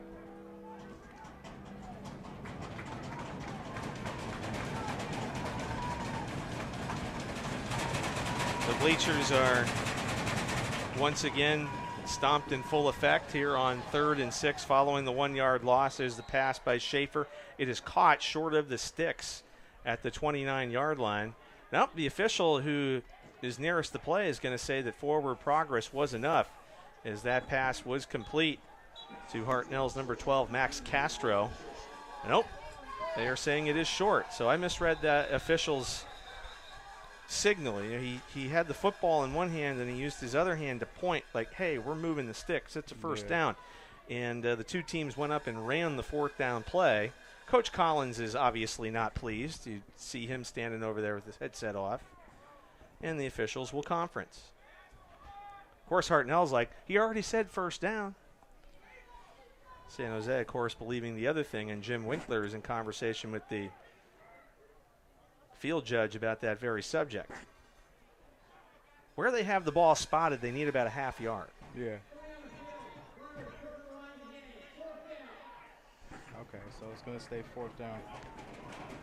Okay, so we have 4th and less than a yard after the reception by Castro. Empty backfield here. Schaefer takes it, designed quarterback run, and he's able to go over right guard and get the 1st down to the 32-yard line. So big play for Hartnell to keep the sticks moving. I would think that Schaefer's going to end up on RPO at least 2 out of 3 times here for the rest of the game. Definitely. It's a 1st down Hartnell now on the 32-yard line. Midway 3rd quarter. Panthers trailing the Jaguars by 6. And they keep it on the ground. Handoff going left to Pearson. And not able to get much. He gets back to the line of scrimmage. No gain, 2nd and 10.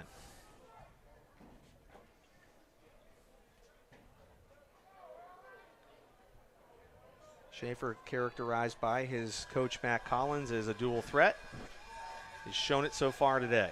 On 2nd and 10 from his 32, pocket collapses on him, and down he goes for the sack around the 25-yard line. He was looking deep downfield. They wanted to throw the home run. Jared Mulich was among the men there, number 15. Love the pressure, though, they're getting up front from the nose guard. Christian Farias has been a big part of all that pressure. Here we go again with a big third down. 6:52 remaining in the third quarter. 3rd and 16 after the sack. Schaefer taking off. He needs about 5 more yards to make it. He goes up the middle. The linebackers were waiting for him. And Yasir Talib Harrison was there to make the hit, saying, all right, this is your perimeter. I'm not letting you go any farther. Yeah. That was a good game to kind of get him back into the range they needed to be in. If you're Hartnell, you're trying to play the clock a little bit. You're saying, all right, well, if we don't do anything on this possession, we pin them back. Yeah. We want our guys to operate with a short field. You're thinking of this, and you just want to stay within 1 score.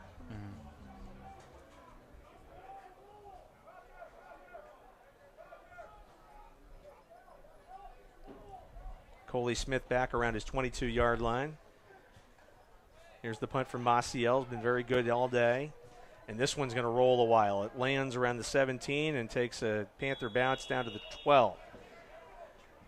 And it is down there by Mike Vaught, one of the Gunners. They spot him on the 13. Another terrific punt for Maciel. So this has been a major facet of Hartnell's game. They know they can bring the punter in and flip the field. Yeah.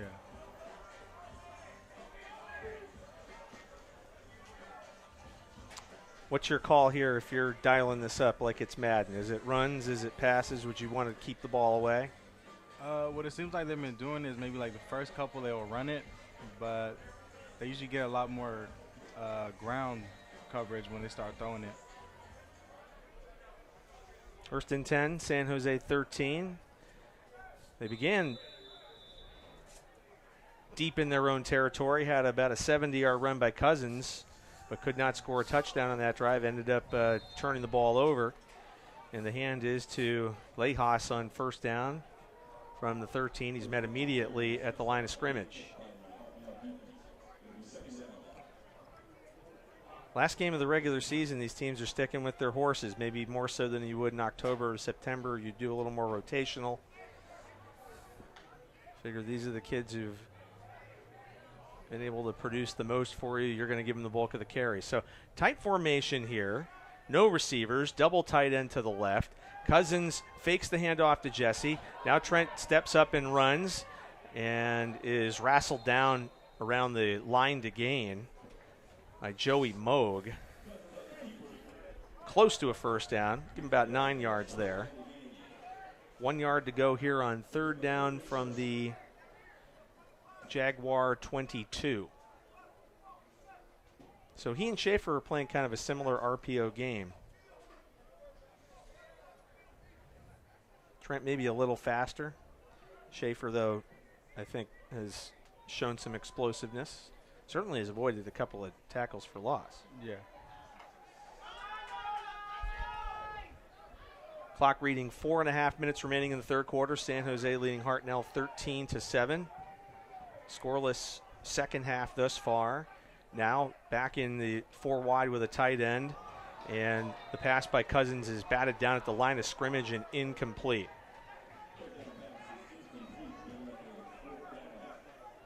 And batted down there by Luis Arroyo, who's kind of been all over the place, and he was pumped, and, well, he should have been. That leaves San Jose 4th and about a yard, and they put the punting unit on the field. It's a pretty big punting game between both teams. Yeah, big stand by Hartnell's defense. Individual play there, kind of standing tall. Trying to enable to make the throw he wanted. Looked like it was trying to look for Zion there on that pattern. Punt is away from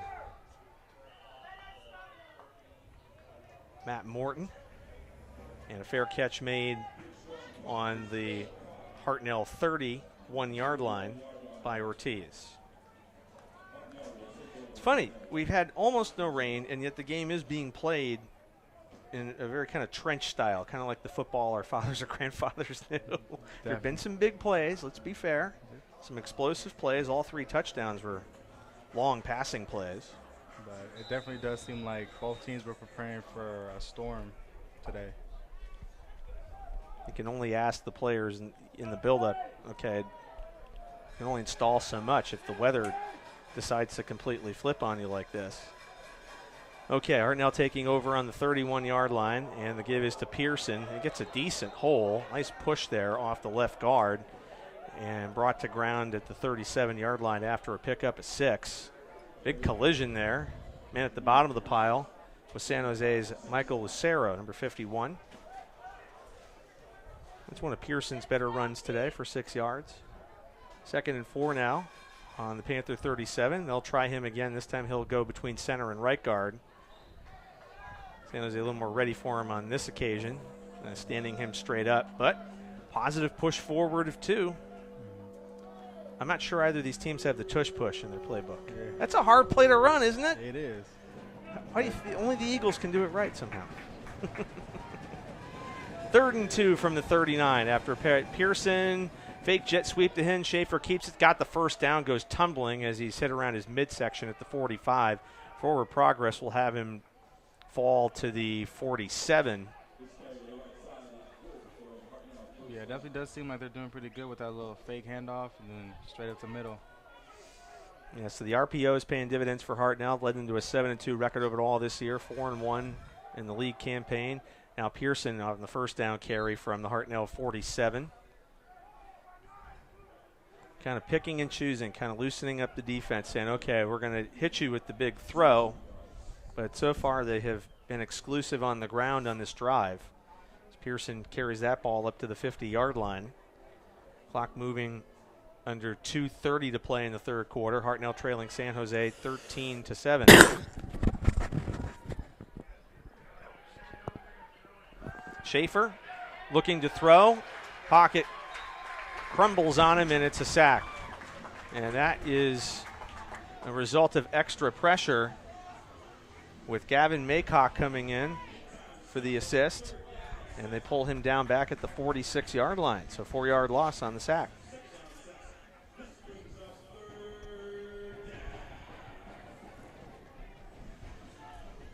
The conference leader in tackles last year is that nickel hybrid linebacker type of person. 3rd down and 11 from the 46. Pass is intercepted. They were looking for Max Castro. And stepping right in front was none other than Keyshawn Noriega. That's definitely a positive play in San Jose's.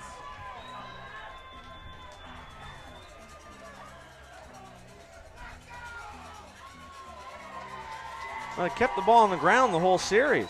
And then the first time they passed, they had to at 3rd and 11, and Jaguars were ready for it. So big turnover to keep San Jose in the lead. Interception by Noriega.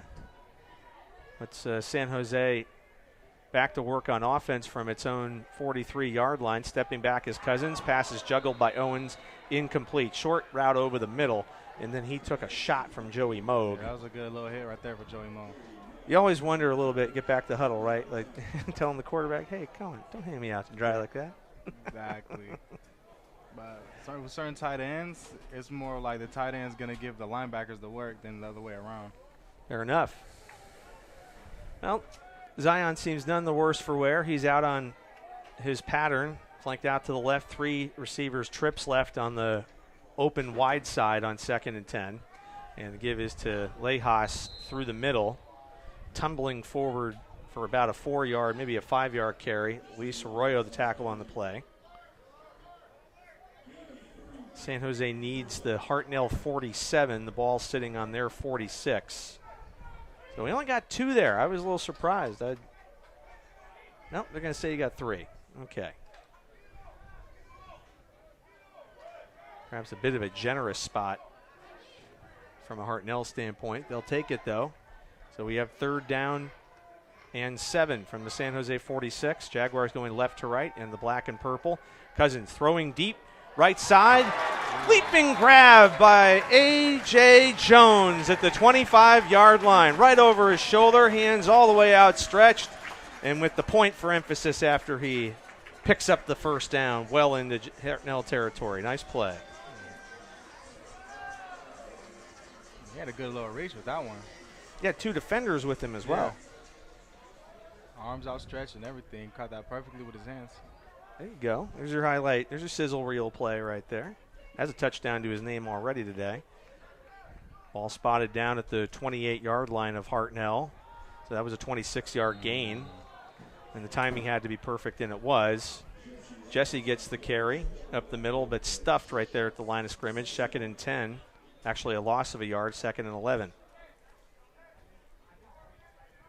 Hartnell seems to have figured out, okay, if they can, they're going to run on 1st and 10 between the tackles. He was tripped up there by one of the D linemen. That is going to be the final play of the 3rd quarter with the score, San Jose 13, Hartnell 7. The teams will switch ends. San Jose moving on offense, hoping to make this a 2-score game. We'll be right back on KJCC Radio and San Jose City College YouTube Live.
All right, folks, thanks for sticking with us on YouTube Live and KJCC Radio. Easy for me to say. As we move to the 4th quarter, San Jose with a 6-point lead, hoping to extend it. Handoff goes to Jesse on this 2nd down and 11 play from the Hartnell 29-yard line, and he is met well behind the backfield. That's a tough one, and they will kind of get started, but only back to the line of scrimmage, so no gain, 3rd and 11. Hartnell, for a team playing both ways, and it's suddenly become warm, they have really shown excellent conditioning here and been aware of the point of attack on the run game. So 3rd and 11 from the 29. San Jose going right to left now in the home black and purple. Cousins with time to throw. He's run out of time. He avoids 1 sack, and then he falls down at the 25-yard line. And he's officially put on the ground there by Casey Mina, team's leading tackler in the first half, and a player who Coach Collins really likes, an undersized linebacker who's been nothing but a plus guy for them throughout his time with the program. The initial pursuit really kind of bamboozled Trent there and forced to take the sack. So now what do you do here? You're too close to punt. Would you punt? Would you maybe try the field goal, or would you just try to get as many yards as you can? Maybe if you want to get that little extra leverage, the smart thing would definitely be to get the field goal. This would be a 51-yard kick from where the ball is. It's back on the 34-yard line. They're going for it. And they're going for it. Here comes Cousins' pass to the right side. That is complete to Jones, but he's going to be short of the first down. Jones caught that ball around the 20. Was able to get to about the 18. So a nice gain, but they needed to get to the 17. That's a tough way to go. And it is a turnover on down. So those turnovers we were talking about Hartnell has really shown up on defense in this second half. They've shorted up after those 2 big plays by the Jaguars. Yeah, it's definitely one of those low-scoring games where it all comes down to the defense.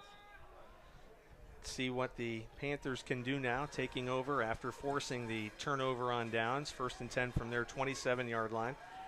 Schaefer will hand off through the middle to Pearson. And Pearson achieving to the 30-yard line, 3-yard gain. Pearson coming in, carried the ball 161 times this season for close to 900 yards. Should Hartnell make a bowl game, he would certainly be in pursuit of a 1,000-yard year. 13 minutes left in the game. San Jose leading by 6. And jet sweep handoff goes to Oscar Perez, and Perez moving around the left side, the short side on this snap, is shoved out of bounds after a short gain. They're going to spot the ball at the Hartnell 33-yard line, so we got 3. That's one play that hasn't really met with success. So Schaefer's usually keeping the ball in the RPO because San Jose is taking away the wide sides. Let's see what he has cooked up here on 3rd down and 4 from Hartnell's 33-yard line. Has 2 backs behind him here, 2 receivers to the right, 1 left. Gives to Pearson. He is moving his way forward, trying to push for forward progress. He's going to end up a yard short as San Jose's linebackers converge, are able to meet him there. So this poses a question for Hartnell. You know, clock is running here, early 4th quarter. Would you punt away again, or would you try to go for this 4th and 1? If it's 4th and 1, you gotta try to go for it. I think if the ball were on the other side of the 50, no question. I still kind of like your idea about going for it here, just given how much time is left. It's now 11:30 to go, but the punting team is on the field. This might be, though, where you would look for a fake. Asiel, though, has been a terrific punter all afternoon. He stands on his 20-yard line, 4th and 1 coming from the Hartnell 36. Gets another good one away. Coley Smith underneath it, going to return it from his 30, immediately boxed in by a couple of gunners, and then falling forward to about the 37-yard line with Mike Vaught once again on the tackle. So often today he's been one of the first people down there. Xavier Watkins was there as well for Hartnell. So a 7-yard punt return.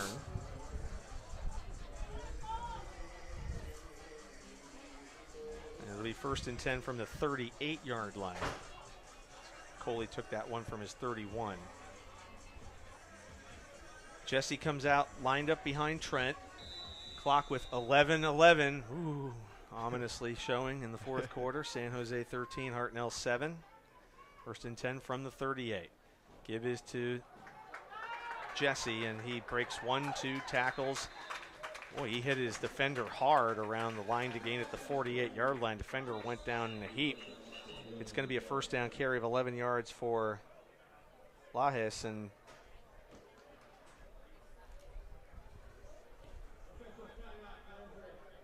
it's Nathan Ortiz who is the injured player for Hartnell. Remember, he recovered that forced fumble by Jesse at the end of the 1st half and then was kind of holding his shoulder or his arm like, hey, I fell weirdly, I need assistance. You know, the other thing that you guys can appreciate, toward the end of the season, almost everybody's nursing an injury of some kind, huh? Always. Whether it's bruises, you strain something, there's like numbers of things that a lot of players be going through. Ortiz back on his feet. And again, with these kids having to play 2 ways, something most people don't have to do after high school. Yeah. That's definitely a little dilemma for them. They can't really afford to lose that many players. Yeah, and he's been on almost every snap for them so far today. So trainers brought him off. He just may, in fact, just be gassed more than anything else. Need a little quick water break. Yep. 1st and 10, San Jose from the 49. And the give is to Lajas once again, and he picks this one up to the 43 of Hartnell. That is an 8-yard gain on 1st down, so it'll be 2nd and 2. And now you wonder has the fatigue set in a little bit, just having to play the whole game on both sides of the ball. Will San Jose just keep the ball on the ground and run down the clock? 10:30 remaining.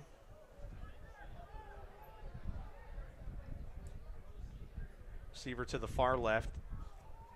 Twins on the right. Keeper for Trent. Trent has a first down to the 40, the 35, the 33-yard line. Knocked down there by Christian Zavala. They took advantage of the wide open side there. Yeah, Trent's pretty good at like reading the whole field. And they did not go spread. They went tight. So perhaps the initial read from Hartnell's defenders is, well, they're going to probably give this to the running back, keep it between the tackles. So good play design, good execution. They sealed that lane off for Trent. And the first down netted him the 33-yard line. Under 10 minutes to go. Temporary stop in play. Either something's wrong with the helmet of Jesse or his chin strap. So they're making him come out for one play, and Isaac's back on the field. It's going to give Playhouse a little break. And a chance for Isaac perhaps to chew up some clock as well. He does get the handoff going straight through. First man to hit him, able to get him around the legs after a 5 or 6 yard gain.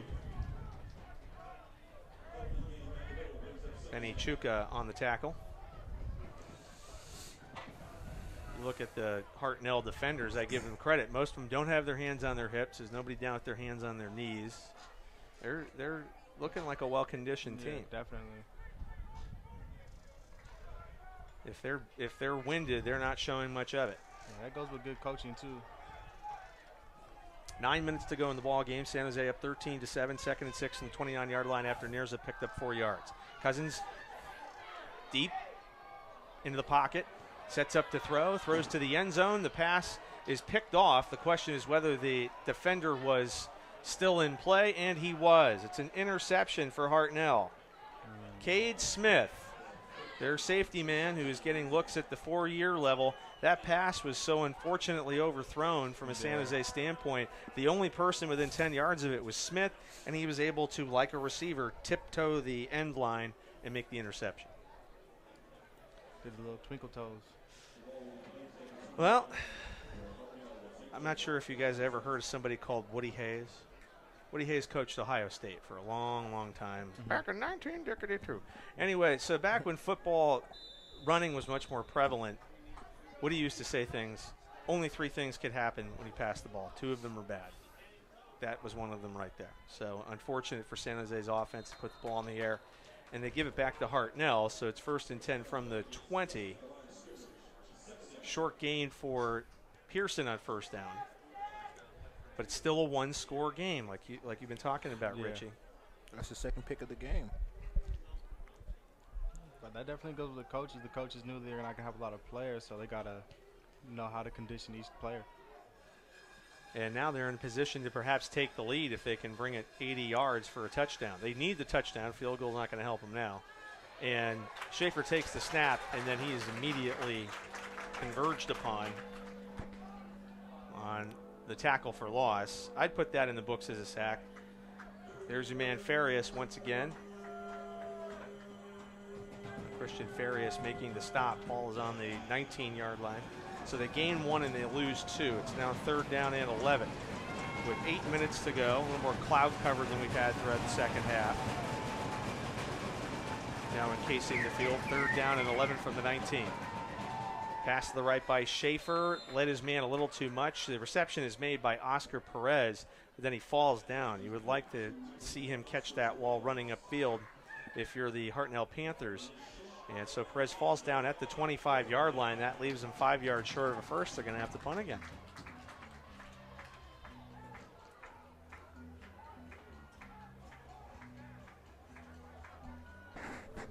In essence, the interception by Cousins, not to pick on him too much, it works like a punt.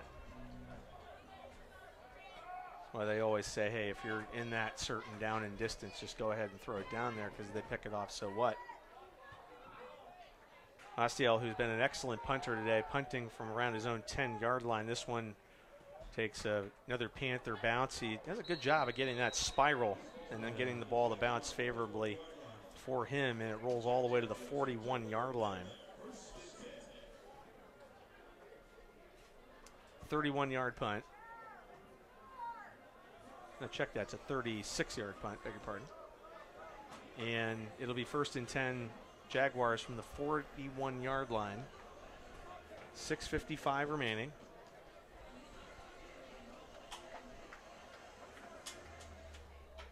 Offensive line should get some credit today. Certainly Romar Famasino, Jeremiah Rollins, Eric Moeller. These guys have been working their tails off all day as well to open these holes for Jesse. He gets the first down carry. Defender tries to wrap him up around the back, and that's not going to work. Jesse's able to fall forward for about a yard, but good pursuit to the point of attack right away there by Benny Chuka. And look who's back on the field, Nathan Ortiz. Can't keep him away, not here at the end of the regular season. I would imagine an ice bag for him or two on the ride home, the bus or the van. Oh, definitely. It's a 1-yard gain for Jesse. Clock moving to 6:15 to go. 2nd and 9, Jaguars from their own 42. Trent with the deep drop, has time, throws short over the middle, passes complete to AJ. AJ breaks a tackle, has a first down and more. He just shed a guy, and then a second defender comes and tackles him around the 37-yard line. He loses the football, and it either goes out of bounds or he successfully falls back on it. Jonathan Gray hit him, and the ball came loose for some reason, but it seems to have gone out of bounds, and San Jose will keep it. First down at the Hartnell 35. Okay, that's good. Well, that nearly happened again. And punched the ball out running in the open field. Got to make sure it's secured.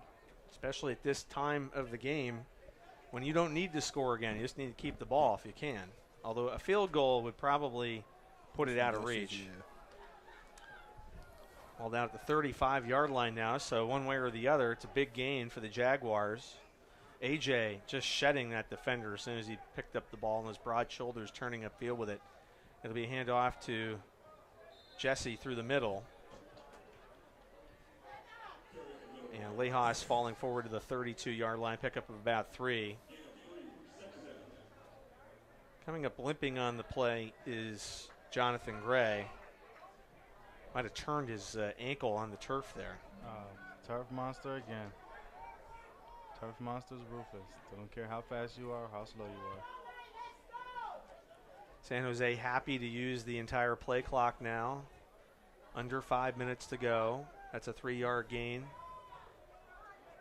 for Lejas. 2nd and 7 from the Hartnell 32.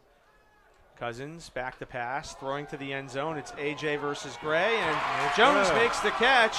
There is a flag down. The question will be, did Jonathan Gray hold AJ Jones, or did AJ Jones push Jonathan Gray?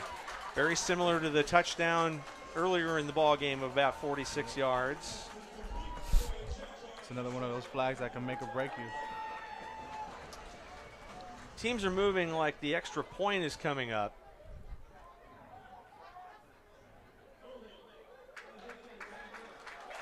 Touchdown is good. Touchdown San Jose. Second touchdown catch of the day for A.J. Jones. And you almost wonder if the coaches had looked at the sideline, seeing Jonathan Gray maybe cramping up, maybe just tired, and saying, all right, let's try this. And Jones got inside of him. And Trent put the ball where it needed to be. Definitely good execution on both parts, the receiver as well as the quarterback. Earlier, remember, Morton missed an extra point. It was 6-0 in the early going, so San Jose lines up to go for 2. With 4:40 left, they lead 19-7. 2-point conversion attempt now. Cousins tossing to the end zone and incomplete, looking for Zion over the middle, but overthrew him. So the 2-point try is no good. And so it is 19-7 with 4:40 to go. But that second score, particularly because it's a touchdown, going to take a lot for Hartnell to come back now, and they're going to have to do it with some urgency.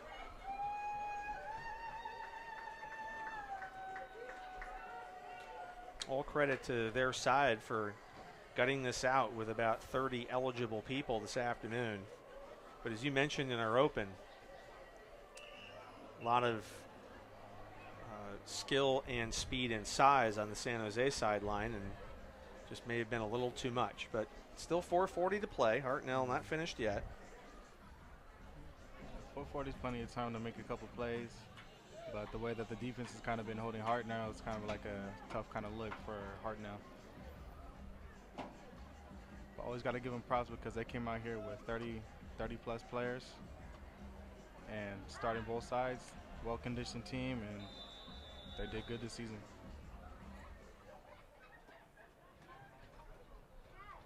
And still hopeful for a bowl game based on how the state office and the committee look at that. Nice kickoff. Takes Ortiz all the way back to his 5-yard line, flying down the right seam, 20-25, 30. And then a couple of Jaguars pile up on him, but a very solid kickoff return, all things considered, as Keyshawn Noriega and Matias Carrillo fall on top of him after a 25-yard kickoff return. Well, I wouldn't put it out of reach for Hartnell yet, but they're going to need chunk plays, and their only chunk play so far was that pass to Cade Smith that caught San Jose napping. But never say never in this quick score version of football that we have in 2023. 4:33 remaining, 19-7 San Jose lead. Schaefer taking the snap, tossing to his left, passes complete to Perez.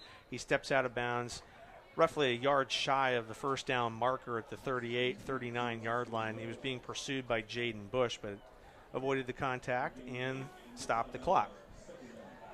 4:18 to go. They wind it.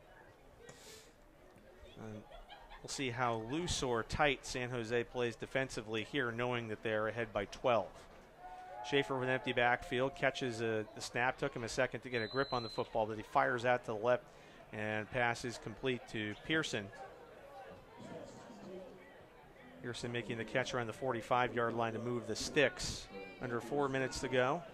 1st and 10, Hartnell 45 as they're officially in the hurry up.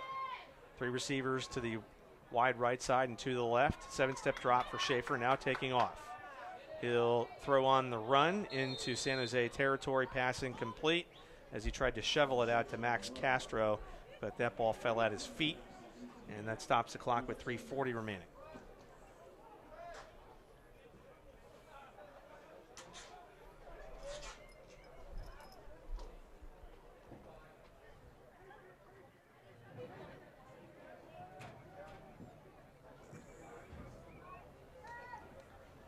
Once again, 5 wide receivers. San Jose countering with 5 defensive backs. Schaefer pressured. Farias has him around the waist. Pass comes out and ruled incomplete. Good job by Schaefer. Just get rid of that ball. Sometimes you end up with the sack or the intentional grounding, but he was outside the tackles. Yeah, he had the good quarterback instincts. You need to know we need to get rid of it or we need to keep it.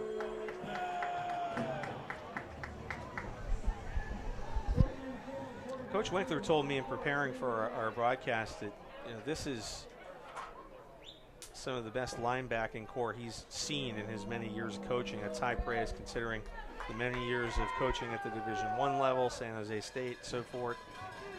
And you might be seeing it here in the late going with the pressure they're able to get. 3:34 to go, 3rd and 10 from the Hartnell 45. Schaefer going up top, deep downfield, looking for Cade Smith, but it is incomplete. Stride for stride with him on the play was Isosa Amos. And this is a must go for it here on 4th and 10. 3:28 remaining. Should Hartnell fail to make a first down here, probably comes close to wrapping it up for the Jaguars. Definitely with Hartnell, definitely seems like the fun game is over. Crowd getting loud on 4th and 10. They need the San Jose 45 to keep this drive going. Schaefer, handoff Pearson, handoff Smith. Smith left-handed pass over the middle. Incomplete. It was trapped at around the 40-yard line by the intended receiver, Christian Zavala. Nice trick play. Yeah. They had 75% of the elements of it, and then Cade Smith throwing off his back foot, left-handed across his body, about a yard or two of air under that ball. If it was a little bit closer up, he would have had that catch and it would have been a good first down. But You give them credit. They keep that one in their back pocket for just such an occasion. And didn't quite work out for him. So San Jose will take over after the incompletion. A turnover on downs with 3:22 to go.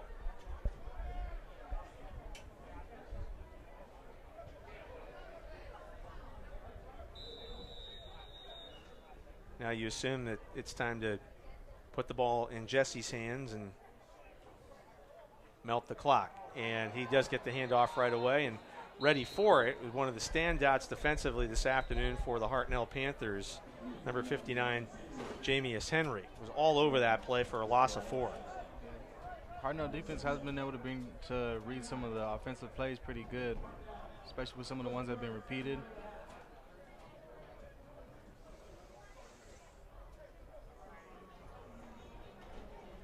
That's a good point. You talk about how many plays would you have installed in a typical week? What's like a rough number? What would you be having?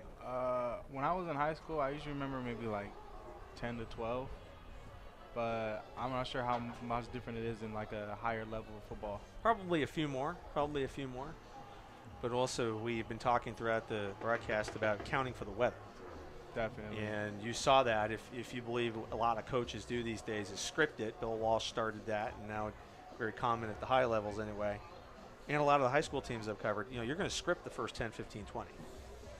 And so we saw the playbook relatively conservative, thinking maybe these would be storm conditions. Yeah. And then once we got rolling and it appeared the rain would not be a factor, then they're starting to put the ball up. Yeah, it definitely seems like more of a run game. And now San Jose just wants to work the clock, keep it on the ground. Losing yardage not as important to them. The loss of 4 on that. Going to be a jet sweep handoff this time.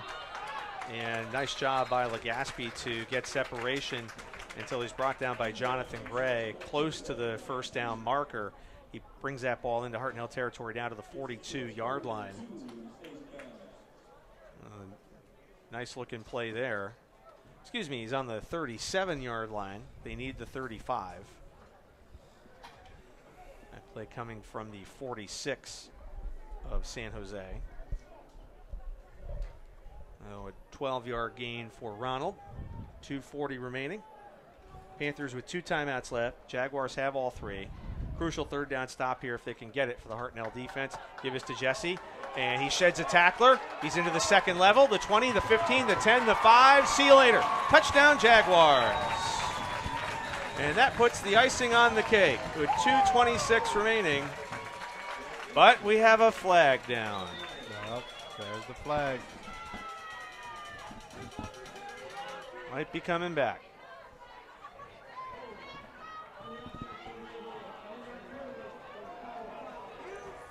Here's the holdless call on Jones, who is the most flummoxed by this decision.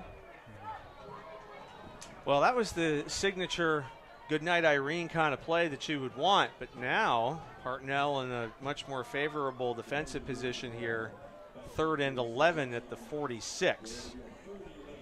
Oh, that stings.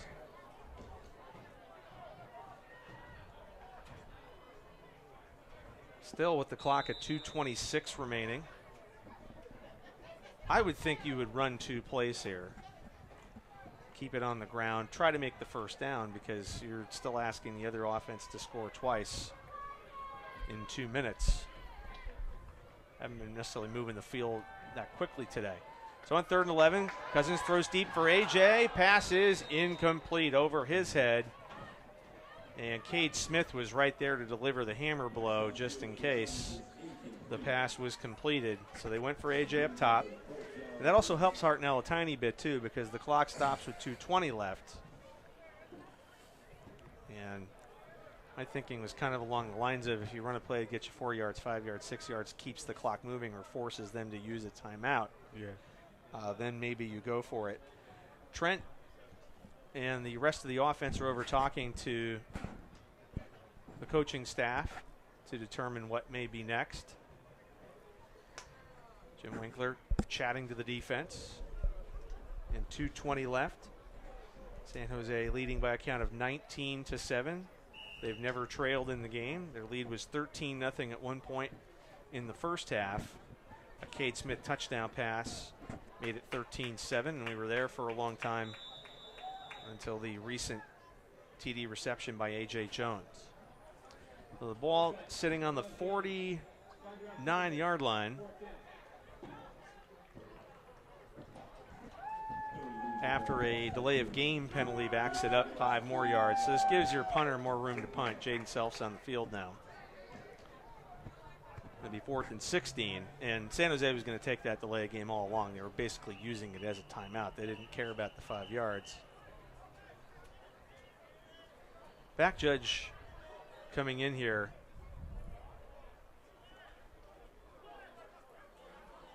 And they're checking to see the timing. We might have a second delay of game penalty. We'll see.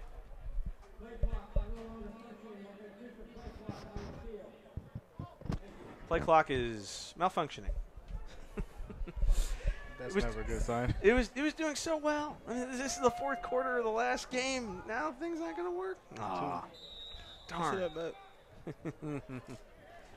Okay, so 4th and 16 from the San Jose 49. Self back in punt formation. Ortiz waiting around his 15-yard line for the punt. San Jose was in an unusual formation, spread out, kind of almost like the old A11. And now they come into a traditional punt cover. Kick nearly blocked. Self does get it away. Fair catch called for. And ball is muffed by Ortiz, but there was clear interference on his attempt to make the fair catch. Andre Nice was up there, and I don't think he wanted to make contact with the punt returner, but he grazed him, and that was enough. That's why you don't catch like this. Grazing the chest of the punt returner, Ortiz. Didn't take a big hit, but the flag came out immediately, so interference with the catch is the call, and that helps out Hartnell as well, as that puts the ball at the 33-yard line. 2:11 to go. So Hartnell needs 2 touchdowns to win the game with no extra points needed. Just a couple of touchdowns will do it. 1st and 10 from their 33. Schaefer, a little trouble with the snap. He is blasted. The pass is picked up and ultimately incomplete. It was nearly a pick 6 after a big hit on Schaefer. The ball popped up in the air, and for a fleeting moment, Donovan Johnson had it, and he was beginning to go downfield for the touchdown of his life. But he dropped it. He picked it up on the bound. The referee, I believe, took a moment to make the call because his whistle was down by his chest. Yeah, because he ran. He took a few steps. And so it's ultimately an incomplete pass. With the naked eye, it sure looked like an incomplete pass to me. San Jose may be arguing that it wasn't a pass, that Schaefer was drilled by Farias, causing a fumble. So this is the age-old fumble or incomplete pass discussion. Definitely doesn't seem like the crowd is too happy with some of these officials.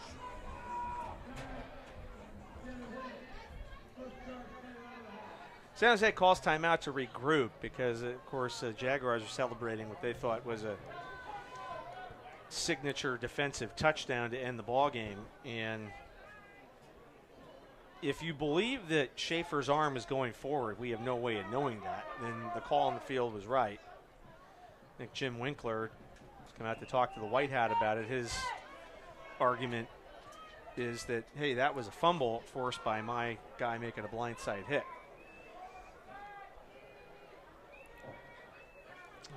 That is wiped away. It's merely an incomplete pass. Break for the Panthers. Hartnell has it 2nd and 10 from its 33. Trailing 19-7. 2:03 remaining.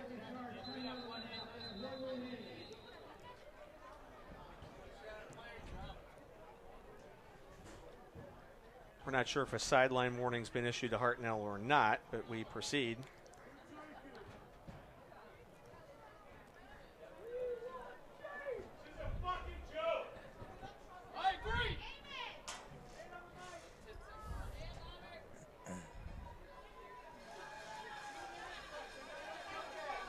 Officials are in discussion now.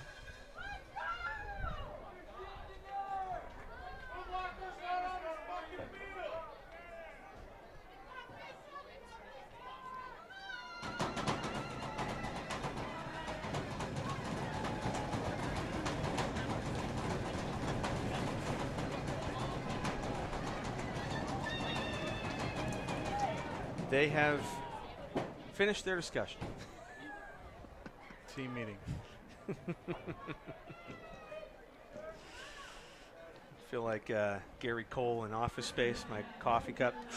I need you to go ahead and come in on Sunday. You both will be here, right? 8 a.m. Okay, great. We're gonna break down the tape of this broadcast. We're gonna go through bit by bit. Bad joke by me. Bad joke. Okay, now 2nd and 10 at last with 2 minutes remaining. Schaefer takes the snap, sees nothing available downfield, takes off. He hurdles right into the San Jose defender, Jaden Self. It was part hurdle, part karate move, and of course players have to be separated after the first down carry by the Hartnell quarterback. It occurred on the opposite sideline, so our view wasn't necessarily best. It did look like he was about to get up there, though. But he could be auditioning for the Jumpman logo with that. That was serious hurdle action by Schaefer. First down, Self is back on the sideline. Schaefer passes complete to Ortiz into San Jose territory to the 40-yard line as that rush by Schaefer netted him the 47 of Hartnell, and then the pass downfield for about 13 yards. Moves the sticks once more. 1 minute, 30 seconds to go.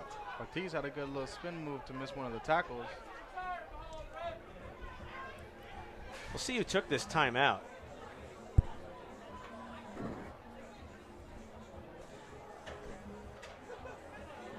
Might have Hartnell folks listening and thinking, oh, that announcer said that the quarterback tried to kick the defender. I'm just telling you how it looked.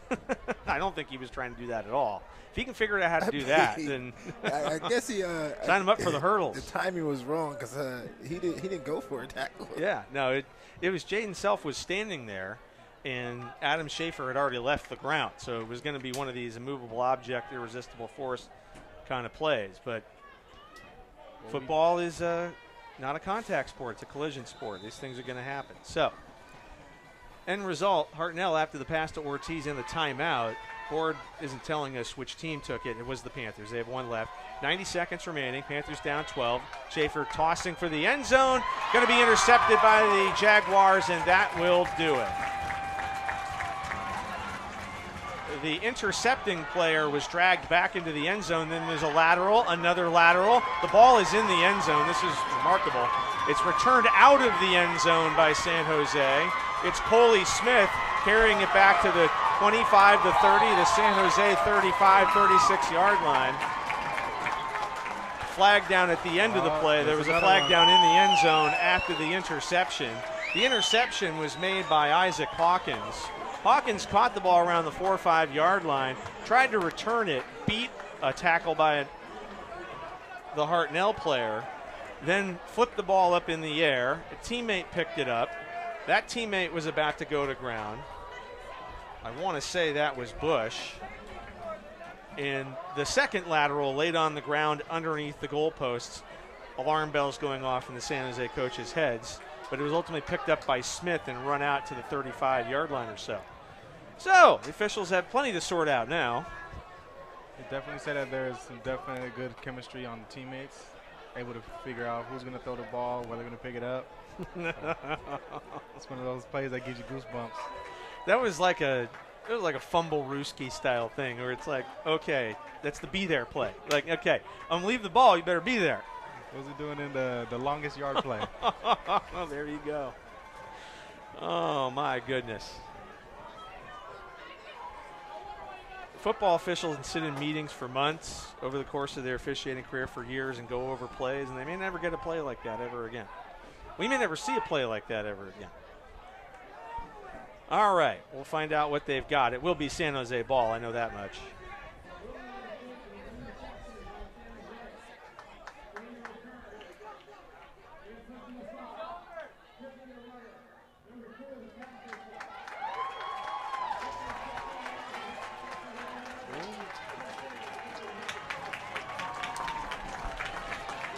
Bit of a surprise if you're Hartnell, because the call was kicking the player with the football. That foul assessed to Hartnell. I believe it was Pearson. Then you had a second flag come down at the end of the play. I don't know if it was for the same foul, but whatever this second flag was, apparently was wiped. I think he just wanted to throw it up to be a part of the fun.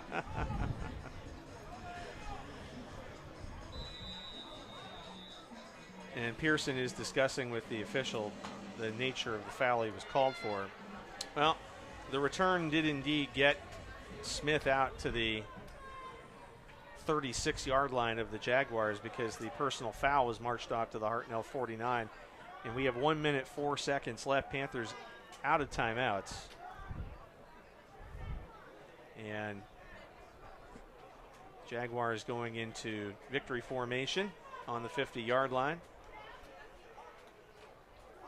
on what may be either the final or the penultimate play of the game. Cousins takes the knee.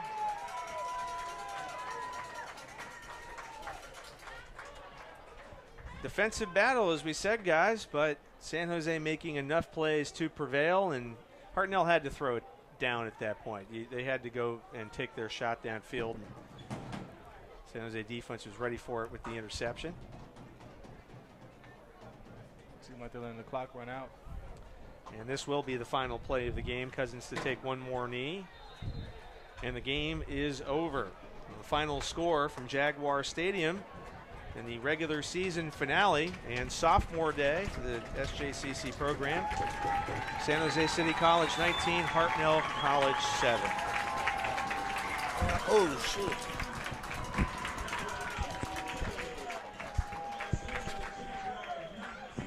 Any parting thoughts, guys, as we wrap it up? Thanks for joining me today. Hope you enjoyed it. Nice, satisfying win for the Jaguars. It's a good game. Good game. Always a pleasure to be here with you. Good game on San Jose's part, and Hartnell. Definitely Hartnell had a good run, especially with as many players as they're playing with. And guys, want to wish you both happy Thanksgiving. Likewise. Thank you. Happy Thanksgiving. Happy holidays. Enjoy brother. your holiday and eat well.